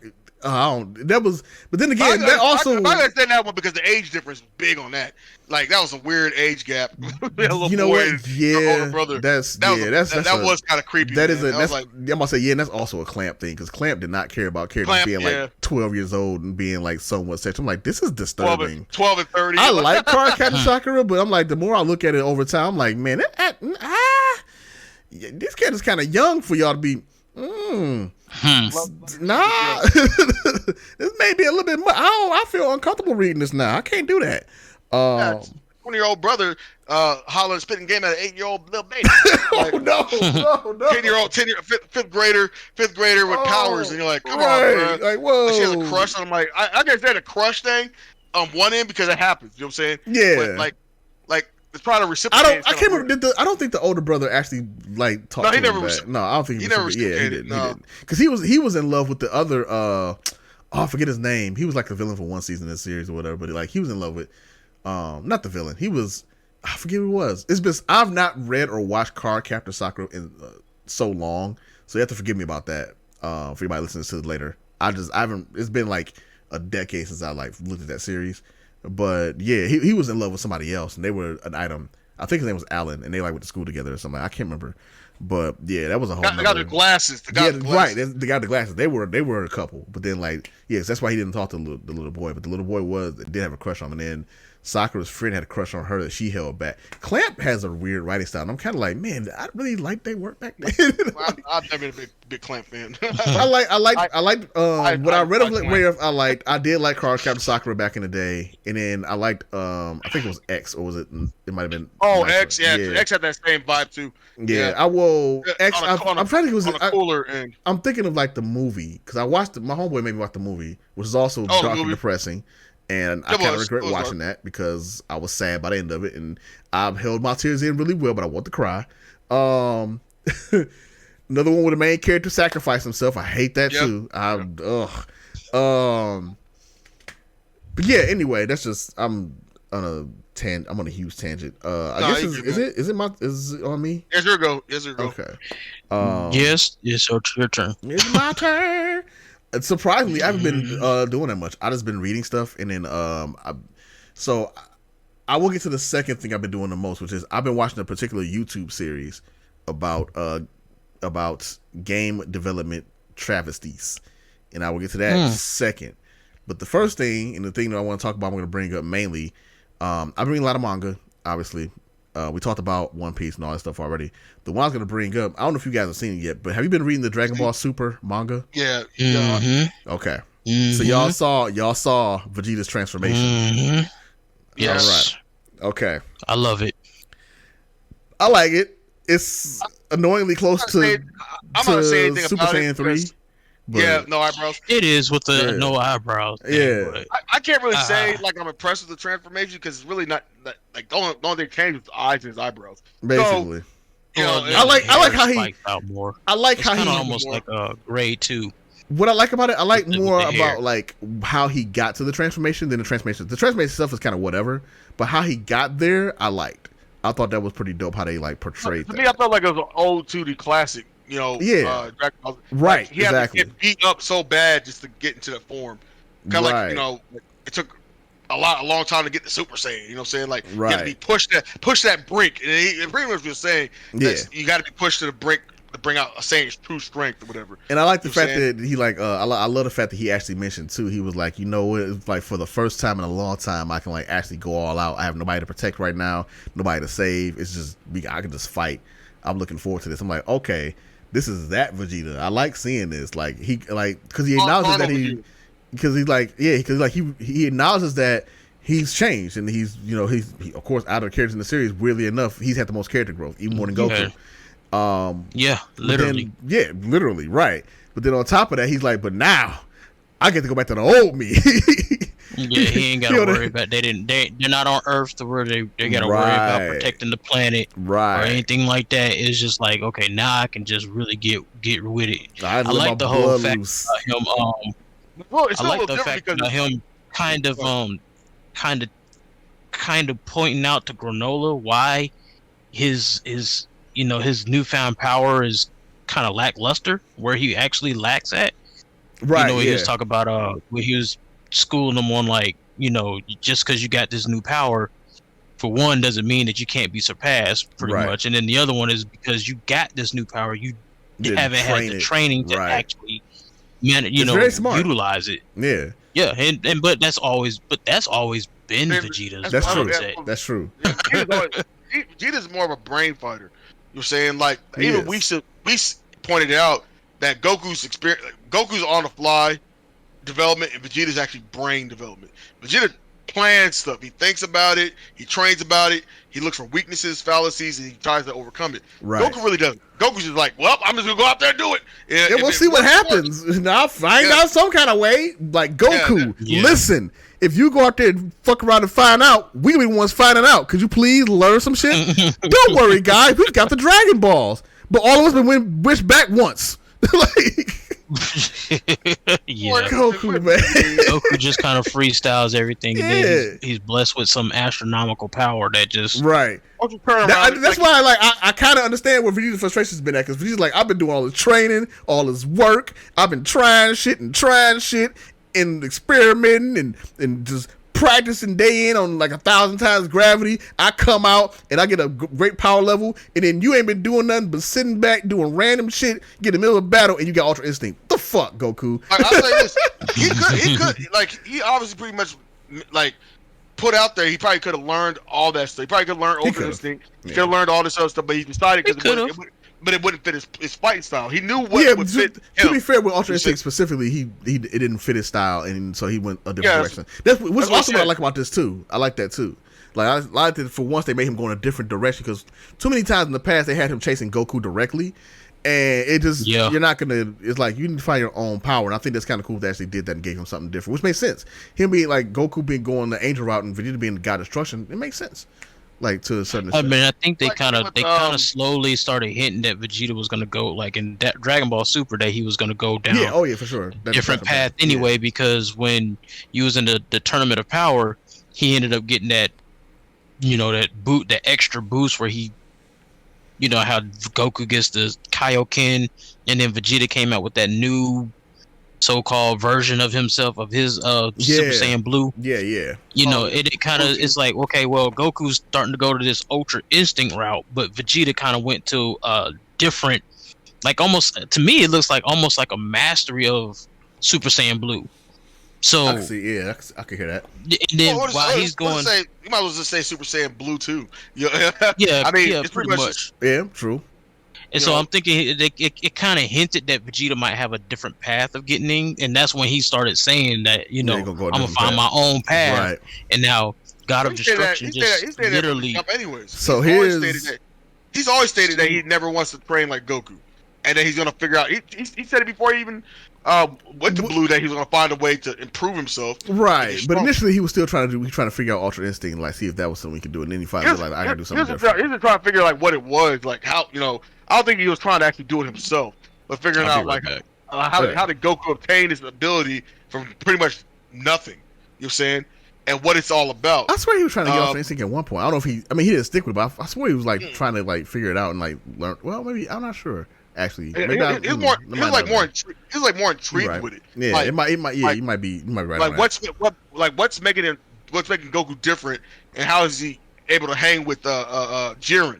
You know what I'm saying? Right, yeah. Like, how is he doing this? You know what I'm saying? Like, it was more about intrigue, I think. And then he was getting, like, it says jealous. And, like, I need to do something because he's going to end up blowing by me. You know what I'm saying? He's going to end up surpassing me, and I can't fall back. And that's always been him. He knows he's always, like, 2 steps behind Goku because of that. Right. Because Goku has the natural latent ability to always enhance. So now here's Oh, go ahead. Sorry. I was like, no, because we even stated that Goku's a natural talent, whereas Vegeta's talented, but Vegeta's a hard work talent. Right. Vegeta has to like go through some shit and experience it. Goku is just like on the fly. Okay, right. Just like with Super Saiyan 3. Very adaptive. Yeah. Like we sat there and trained in the mountains and just sitting there, and he learned how to do Super Saiyan 3 by just sitting there. Right. I use it. Okay, cool. I can use it later on. It's like I figured out a new transformation for Vegeta. He's like, what? He's like, Super Saiyan 3. Blah. I was like, come on, man. He's like, how'd you get that? I don't know. I just sat on a mountain and meditated about it. and it came about how I could do it, and bam, I was like, damn, Vegeta can't even get Super Saiyan 2. Like, he had to go freaking Majin. Vegeta did eventually get Super Saiyan 2. He did. Yeah, he learned Super Saiyan 2. The one thing he didn't go through was 3. 3, right. But Vegeta was kind of one of them fighters that already knows that there's limitations to certain things like that. Yeah. But to get to, didn't he have to go through Majin to get to? Because he was struggling. No, I think he just went Majin just to get just because he wanted to just fight Goku with a. He wanted to get that extra power. Extra power from Majin, but it wasn't to go to. It wasn't to level 2. Because Goku was Super Saiyan 2, he was 1, and he obviously couldn't handle Goku in his 1, so he went Majin. Majin pretty much put him up to 2. Majin made more powerful. I don't know if Majin Technically, it did. He was kind of Super Saiyan 2 with Majin. I think break that seal, and then after that, he was able to retain that ability to go 2. To go 2, Because when he was Angel, when they was fighting Kid Buu, he was Angel Super Saiyan 2. Like, he had the halo and everything, but he was still Super Saiyan 2 fighting. Right, yeah. But see, Goku had to die in order to learn Super Saiyan 3. Yeah, that's what we were talking about. He sat there, meditated on a mountain, and figured it out. And I was like, if Vegeta had to go through, like, doggone a ray beam in GT, just to go... he had to go through what? He had to get hit by a ray beam, ray beam, just to go Super Saiyan 4. Well, to be fair, Goku didn't really learn Super Saiyan 4 either, technically, because if he didn't get wished back to being a kid to get a tail again, he would have never got it. You're right. So he had a way of naturally gaining it. Right, he had to get a tail, and he had to have like such specific circumstances with on planet. Whatever the planet it was on, whatever. I forget. It's been so long since I watched it. Because he had because he had the tail and then the moon rays, he was able to go Golden Ozer and then all that other shit. And then Pan cried, and then he was like, I remember everything. He was like, I can go back downwards to Super Saiyan 4. Super Saiyan 4 is a dumb transformation. I can compress it. Wait, hold on. Super Saiyan 4 actually is a good transformation. No, I like the result. I just the dumbness of how I love the design. The way it looked, what it did, great. It's just the way to get there. I was like, all right, it's too contrived. I'm like, all right, man, this is too much. But then that's GT in general. I honestly believe that Super Saiyan 4 design should have been actually the actual God of Super Saiyan God form. I see why they do. I see why they didn't because do it, it makes sense. Yeah, it does, but I see why they didn't. I see why they didn't do it only because they're trying to like ignore GT and like it's no longer canon. Well, and on top of that, well, you can't. Yeah, well, GT never really considered canon. But at the end of the day, the portion of Z that they're in actually comes before GT. Anyway, so therefore, you can't really give them it, I guess. Even though I feel like I'm writing all the GT off anyway. If we can, the only thing I want to see from GT is fucking Super Saiyan 4. Everything else can go. That would be the only thing I would keep too. Yeah. Well, I mean, some characters are pretty dope. I like Oob. Okay. You know what? Yeah, but Oob already exists. Yeah, but he wasn't Big Oob. He was. But you can still have Oob and just. I mean, you can still have Oob. Baby Vegeta was pretty damn dope to me. Okay, I'll keep Baby Vegeta, but that's actually I take it back. I wouldn't even keep Baby Vegeta because it's just evil Vegeta again. Like it's the same shit. It's like a character version. It's a rehash. It's a super rehash. I'm like, I like the character itself. Oh yeah, I'm just saying I like the character. He was raised properly though. He was raised like under Frieza's rule. He just rambunctious Vegeta. I don't even consider him evil Vegeta. He just rambunctious. He was still raised under like Pan and Grandma Pan and stuff. Wait, huh? Hold on. We on two different things. Yeah, he's talking about Vegeta, right? Jr. We're talking about Vegeta. Oh, yeah, you're talking about no. Yeah, baby. Like not like baby. Yeah, we're talking about baby, the character. Yeah. Oh, baby Vegeta. Okay, that baby Vegeta. Okay. Yeah. I was like, wait. I'm like, wait. We're raised differently. It's the same character. Yeah. He's talking about Vegeta Jr. You're talking about Vegeta Jr. Yeah. No, not Vegeta Jr. No. Okay, you're talking about baby Vegeta. Yeah, that baby Vegeta. That baby Vegeta. That's what like that. I like his character concept. I mean, he looked cool, but I don't like how he gets into. I don't like him getting to that point of how it happened, but I like the character design. Yeah, that's what I'm saying. The design looks cool. It's just the fact that the design was dope. Yeah, it's just I guess it's annoying because it's like basically it's just Vegeta's evil again, and it's like that's the evil Vegeta. But you already did that for like 2.5 seasons, and now you're basically taking the character in vertical because you have no other ideas. Basically, let's just call it what it is. I mean, it wasn't Toriyama's idea, so yeah, much. Right, exactly. Like Toriyama's like, what the fuck. So no, I'll give you some character designs and that's it.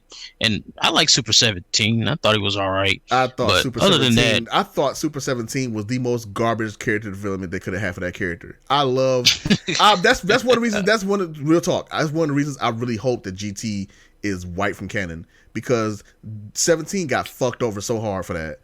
Like 17 now, what they did with him in Super is so much better. Like he actually gets his due. Yeah, somewhat. Way better. I guess. Because Super. I guess his development is better. His development is better. Yeah, because like what did you do with him in Super 17? Did what? Turn him back into standard ass evil android and sacrifice him. Yeah. I'm like, why? Like he had so much more potential, especially since he was already good anyway. I mean, this version's a lot better. I guess they probably already thought that GT wasn't already making good ratings anyway. So yes, let's just go have all the same rehashes. It was only 64 episodes. Yeah, and so all they did was like a lot of the stuff was like either rehashed or just terrible. It's like, okay, let's make 17 or let's kill Krillin again. Fan servicey, much, I guess in some ways, because people like love 17 and they wanted to bring him back.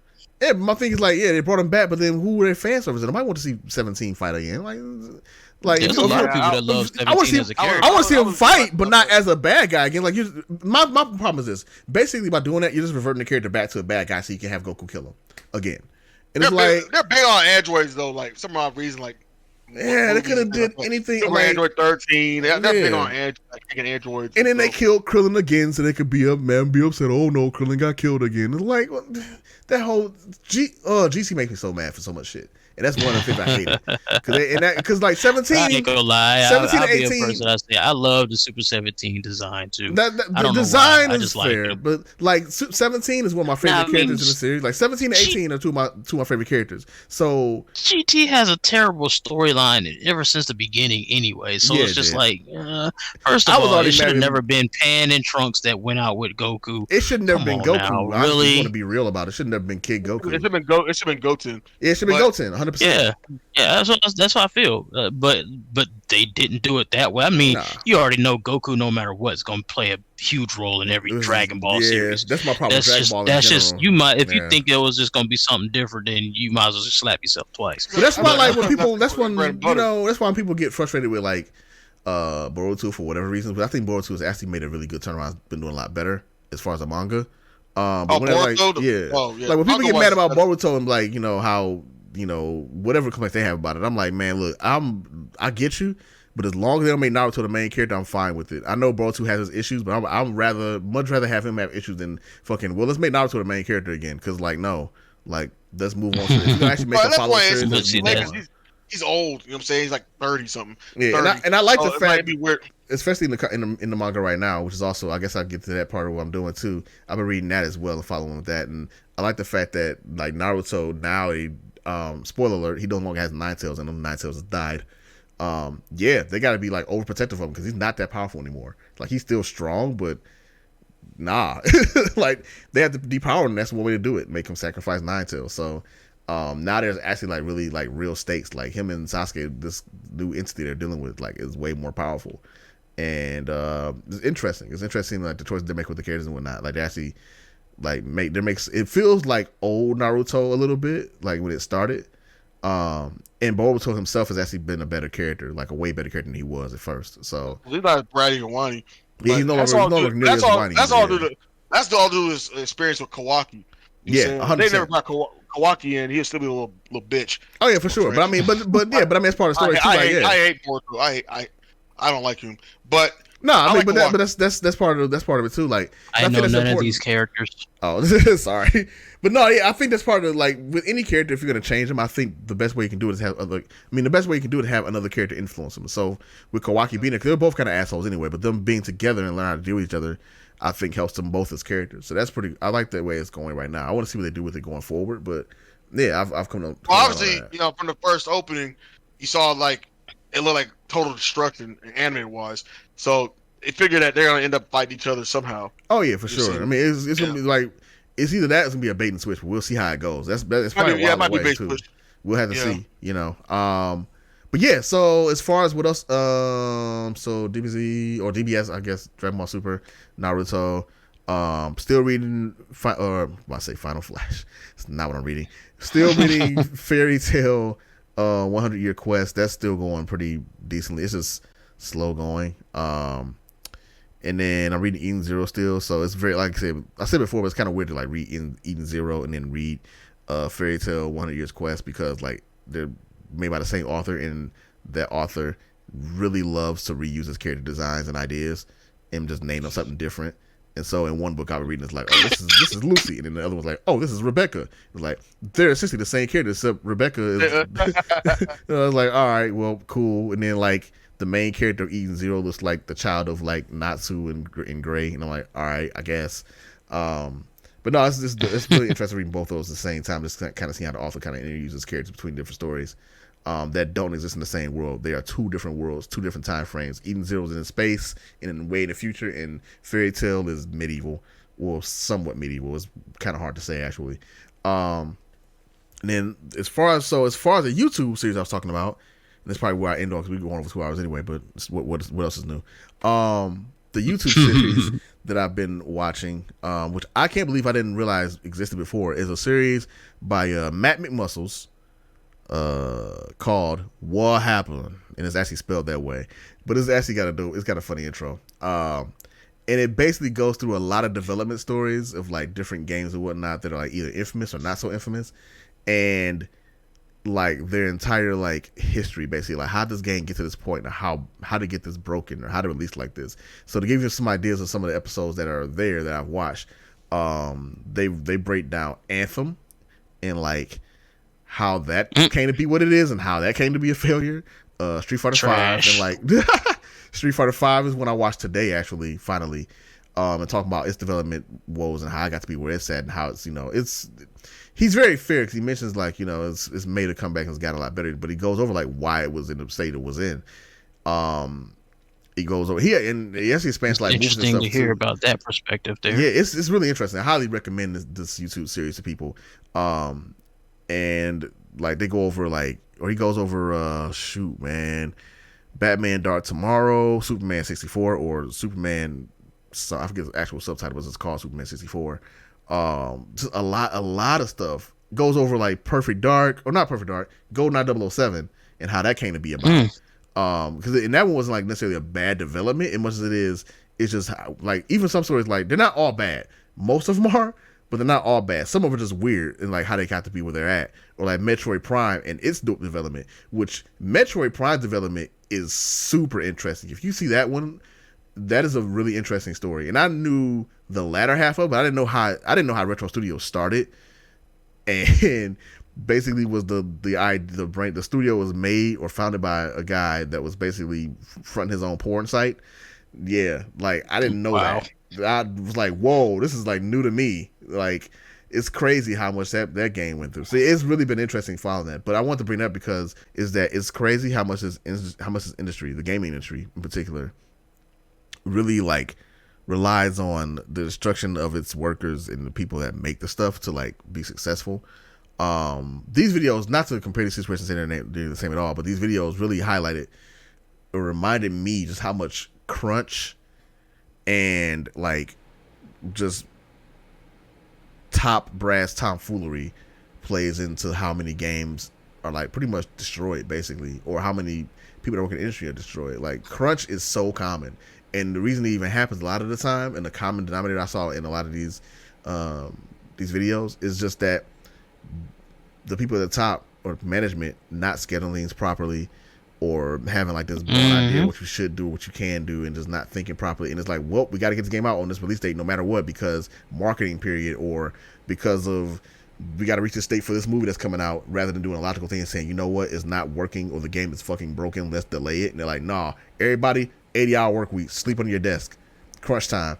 And it's like, it's crazy how often how common it is in the industry. Yeah, people sleep under their desk and everything. Yeah, and it's like I mean, we all knew that anyway. And X, I know you know that, and I know that from working in QA before. Like we didn't. I don't think I ever got to a point where I was like that. But there's definitely been times where it's like, well, this project has got to go out. So can you guys come in at 4 for the next couple of days and work 10-hour shifts? And I'm like, why? Like, you know, like 12-hour shifts sometimes. Yeah, 12-hour shifts. Yeah, and it's like I worked a 13-hour shift before. Now, granted, that time was voluntary because I was like, I want to make sure this gets out properly, but it shouldn't have been that, and it sucks when it happens. But it also wasn't forced. It was something that I did voluntarily. Like I was working double, and I'll just make sure this gets out. And you know, but like when it becomes mandatory and it gets to that point, it's just so frustrating to see how often it happens. And like, again, this is the QA person to me talking on this podcast right now. I hate when a game comes out broken or it comes out shipped and it's like, we'll get the first patch out or whatever to fix all this stuff. And the first thing I see online is people talking about like, man, who did the testing on this game? Nobody tested this. Listen, I guarantee you 150%. Everybody in QA tested it, and it was brought to somebody's attention at the top. Somebody hired in QA knew that shit was broken. And you know what happened? They were like, we'll fix it in the first day patch, or we'll fix it later, or we're not getting to that right now, or it's not an important bug. We pass it anyway. Yeah, give it a green light anyway. Right. If it's not a game crash, sometimes even if it is a game crash, but if it's not a game crash, they'll be like, don't worry about it. It's not important right now. We just gotta get it shipped. And as a QA person, the only thing you do is say, all right, okay, I told you what the problem was. It's been times in QA that I've like bugged something and had it there, and then somebody went back behind me and changed the shit. It's been times I've done stuff in QA. Yeah. Like I've had it happen before. And a couple of times actually. Like we checked something for sure, and then like after we checked it and okayed it, somebody made a new build and then put that one live, and then they broke something, and it's like, what happened? And then the person, it would come back to me, and they're like, how'd you not check this? And I'm like, I know I checked it. And I would look at me like, I know I checked it. It's right here. I see it. I marked it. It's checked. And I know me, and I'm like, I'm not gonna mark it unless I check it. So I don't know what happened.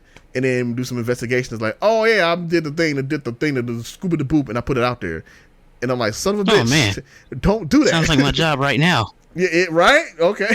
Because literally, even though we don't test programs that they put out, it's always something about, well, we're gonna release this program, not tell anybody that we done did something, we done changed something, and then they push it out, and then it's just like, well, now we got a bunch of people calling in about this issue, and then we're looking like, what the fuck just happened here? Right, like I'm pretty sure literally like it's like we're like it's weird because we won't know what's going on until the store calls us and be like, yeah, we can't do this, and we're like, when did this go out? Right, like this release, I didn't know this was releasing. And then here comes the email. Yeah, we release our coordinator. He'll go do some investigation. Well, they released this, and then every time they release something, they gotta bounce it back around, reverse everything that they did because somebody done did something that tore it all the way up, and then got to rework it again. And it's just like, why don't y'all just get it right the first damn time and like test it out all the way through, see all the kinks and stuff, and then release these things out? Right. Or better yet, don't touch shit because it's not broken. Right. That's what I like. That's my biggest part. Yeah, that's a frustrating thing that happens so often, and like it is, like I said, just when I see games come out, I will say my last gig was pretty good about not releasing shit if we said it was broken, and my old gig that I worked at, I won't name these names for the companies because I don't want to put that out there, but my old QA gig I worked at, that was at for like the longest time, was about 5 years. Well, I mean, they don't exist anymore, so I can say their name. It was Trimble Outdoors. When they existed, like we had got to a point where like QA was an active part of the development process. So when we put stuff out, they wouldn't put it out until QA gave the 100% okay, we checked it.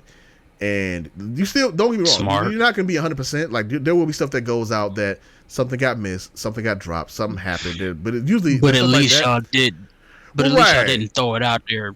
Well, usually, like if it goes out there and something happens, it's something small. There's a graphical issue. There's this button doesn't function exactly the way we thought it should do, or there's like a design flaw, something like that. Not something like you press a button and shit crashes. That shouldn't make it out, right? stuff like that should make it out. And that's not to say it doesn't happen. Sometimes you check it does happen, but it should never be something that's like so obvious that like you can find on the first page. Like, you know what I mean? And that a lot of times you see stuff like, so whenever you see a game and it's got like a bunch of glitches or, you know, stuff ain't working or like, you know, characters are disappearing and stuff like that, let me just say for the record, and I know blame Jay. Yeah, blame me. You know, just blame me. I ain't even work on the game. Just blame me. No, but it's for real. Like, if you see that kind of stuff, your first thought, don't let it be, oh, nobody tested this. Their QA department sucks. Like, I've seen that many a times over the years. I've seen it on like actual videos, like prominent YouTubers too, like talking, like making bad reviews about games or talking about games or whatever, and making fun of QA. And it's like, this QA. I'm telling you right now. I spit on my mic.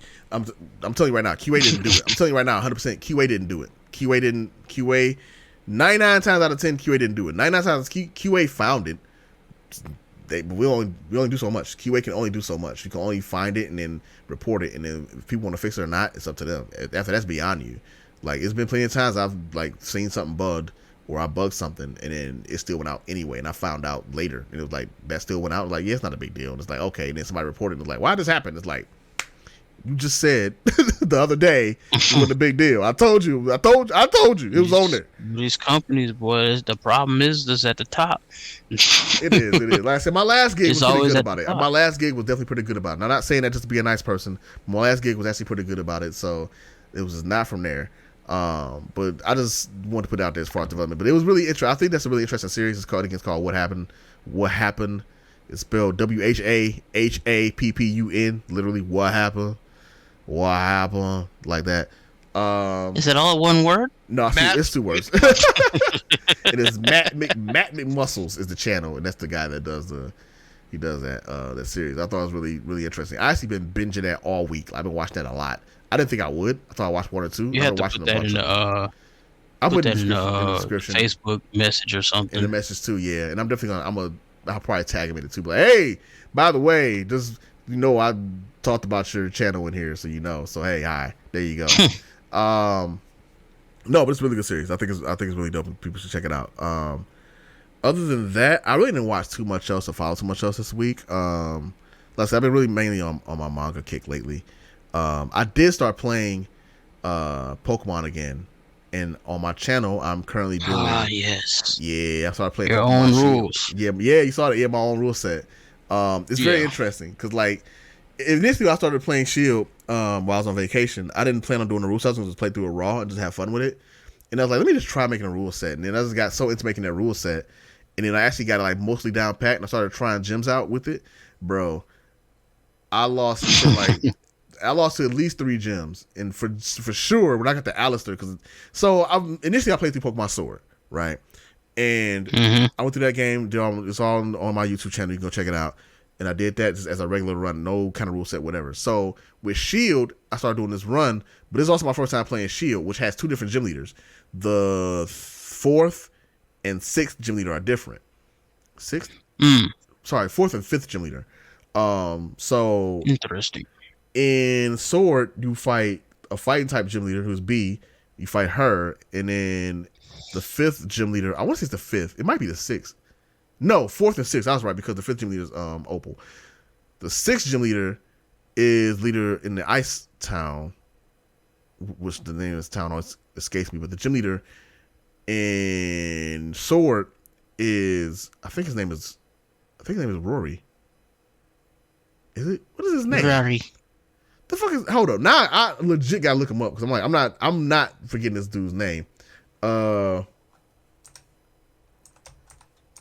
few moments later. Right. A few moments later. No, it's not. That's not his name.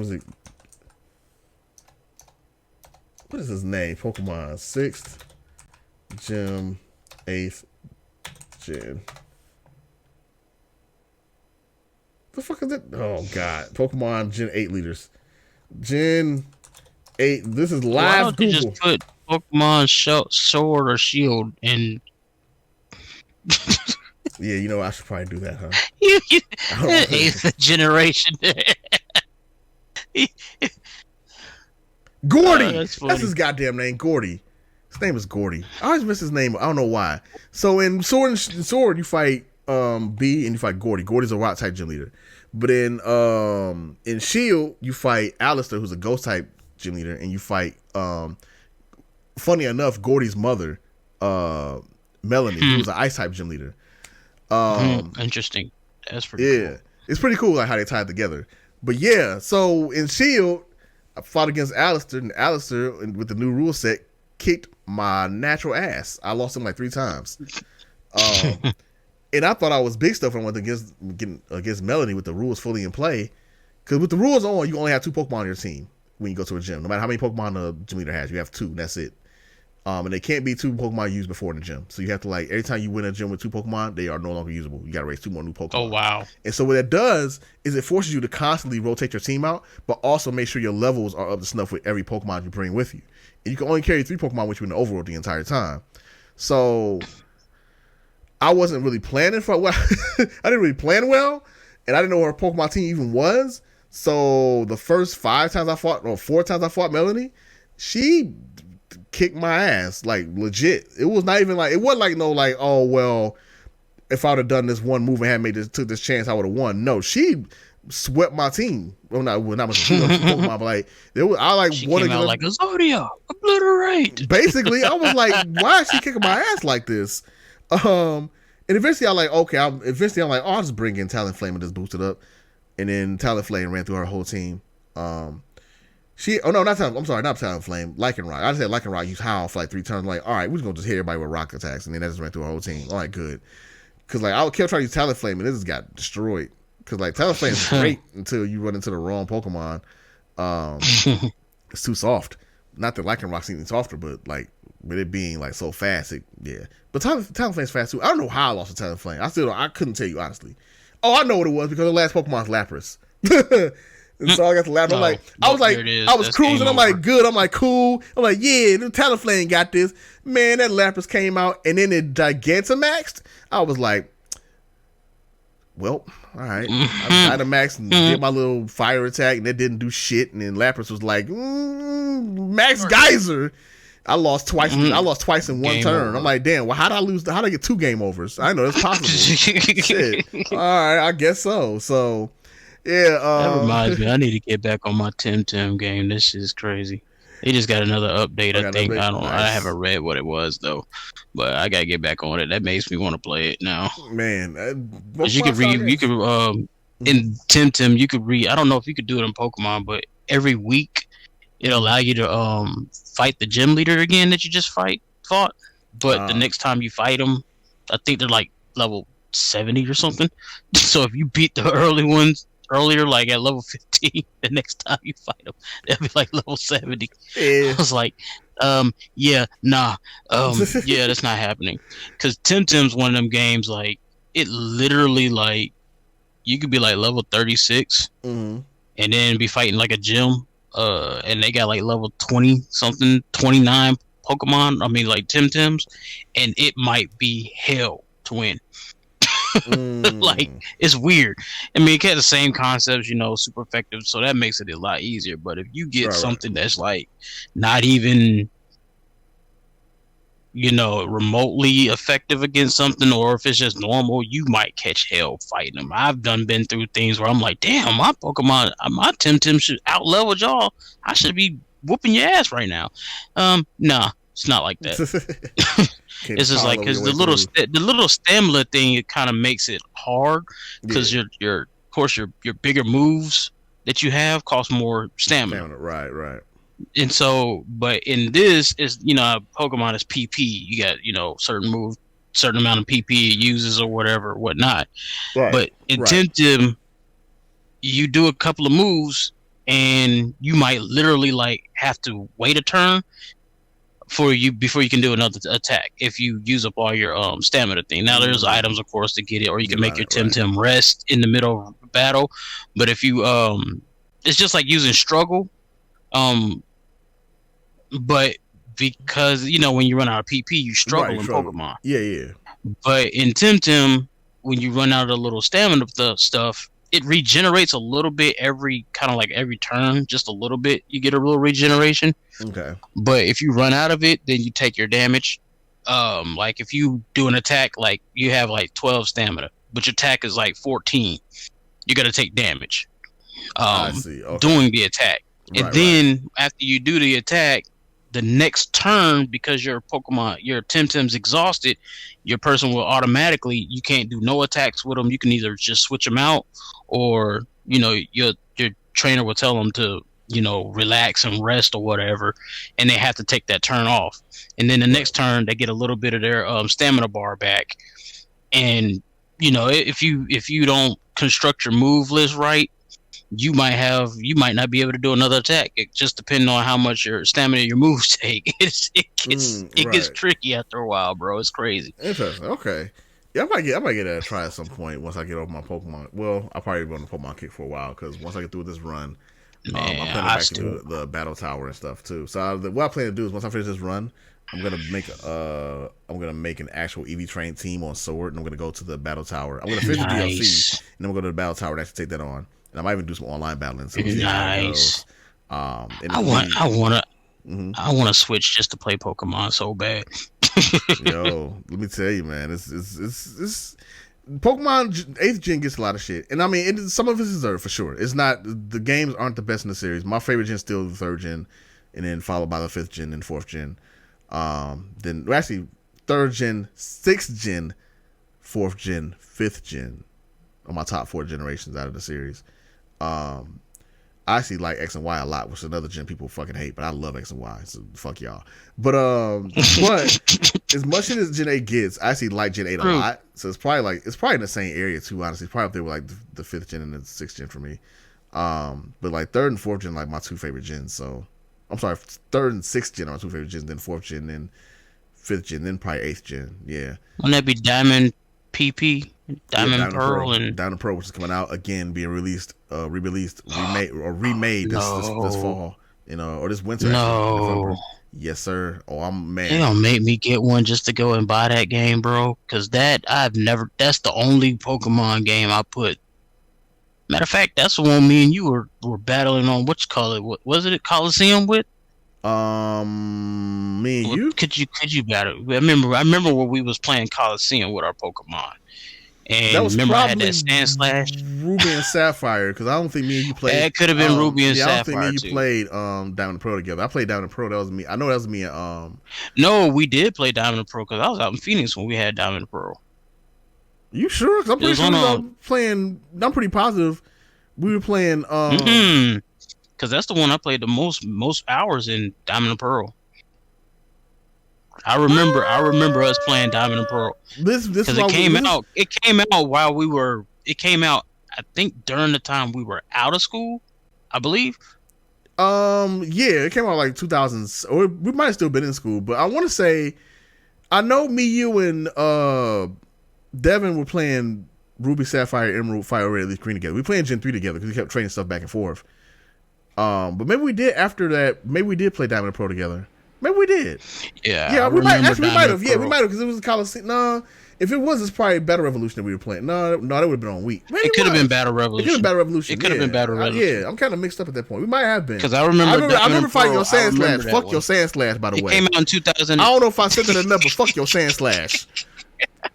15 years. It came out in 2006, so yeah, we were playing this that. Man, we were playing Diamond and Pearl. This man Sand Slash would not die. I don't know what kind of X drugs he was giving him.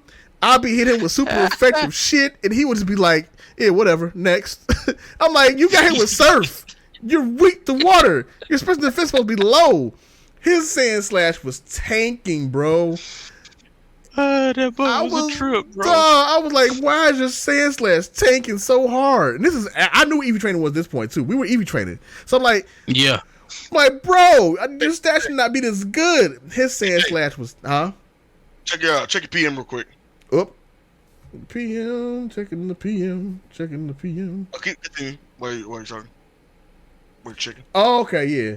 Actually, it's been, to be fair, it's been 2 hours. It's been 2.5 hours. This is way longer than it's supposed to be on anyway. So, yeah. All right. I can continue. No, actually, it's 8:30. I need to get up off of my seat, so I need to get the fuck up.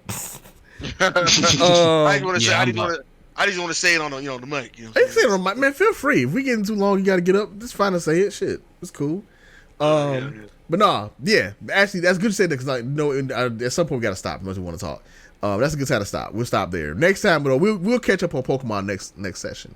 I'll probably have more to say about that too because I'll be more through my playthrough. But fuck your Sand Slash. All right, y'all. Thank you for listening. I appreciate it. Kind of messed up, bro. Sand Slash did nothing to you. Yes, it did. It survived like a fucking surf, but whatever. There's a couple of surfs, but it is what it is. Oh, it's a couple of surfs. Yeah, whatever. All right. We out, y'all. Thank y'all for checking it out. We appreciate it. We'll see y'all on the next episode. It will be on this channel. Peace out. Later, guys. Take it easy. Peace.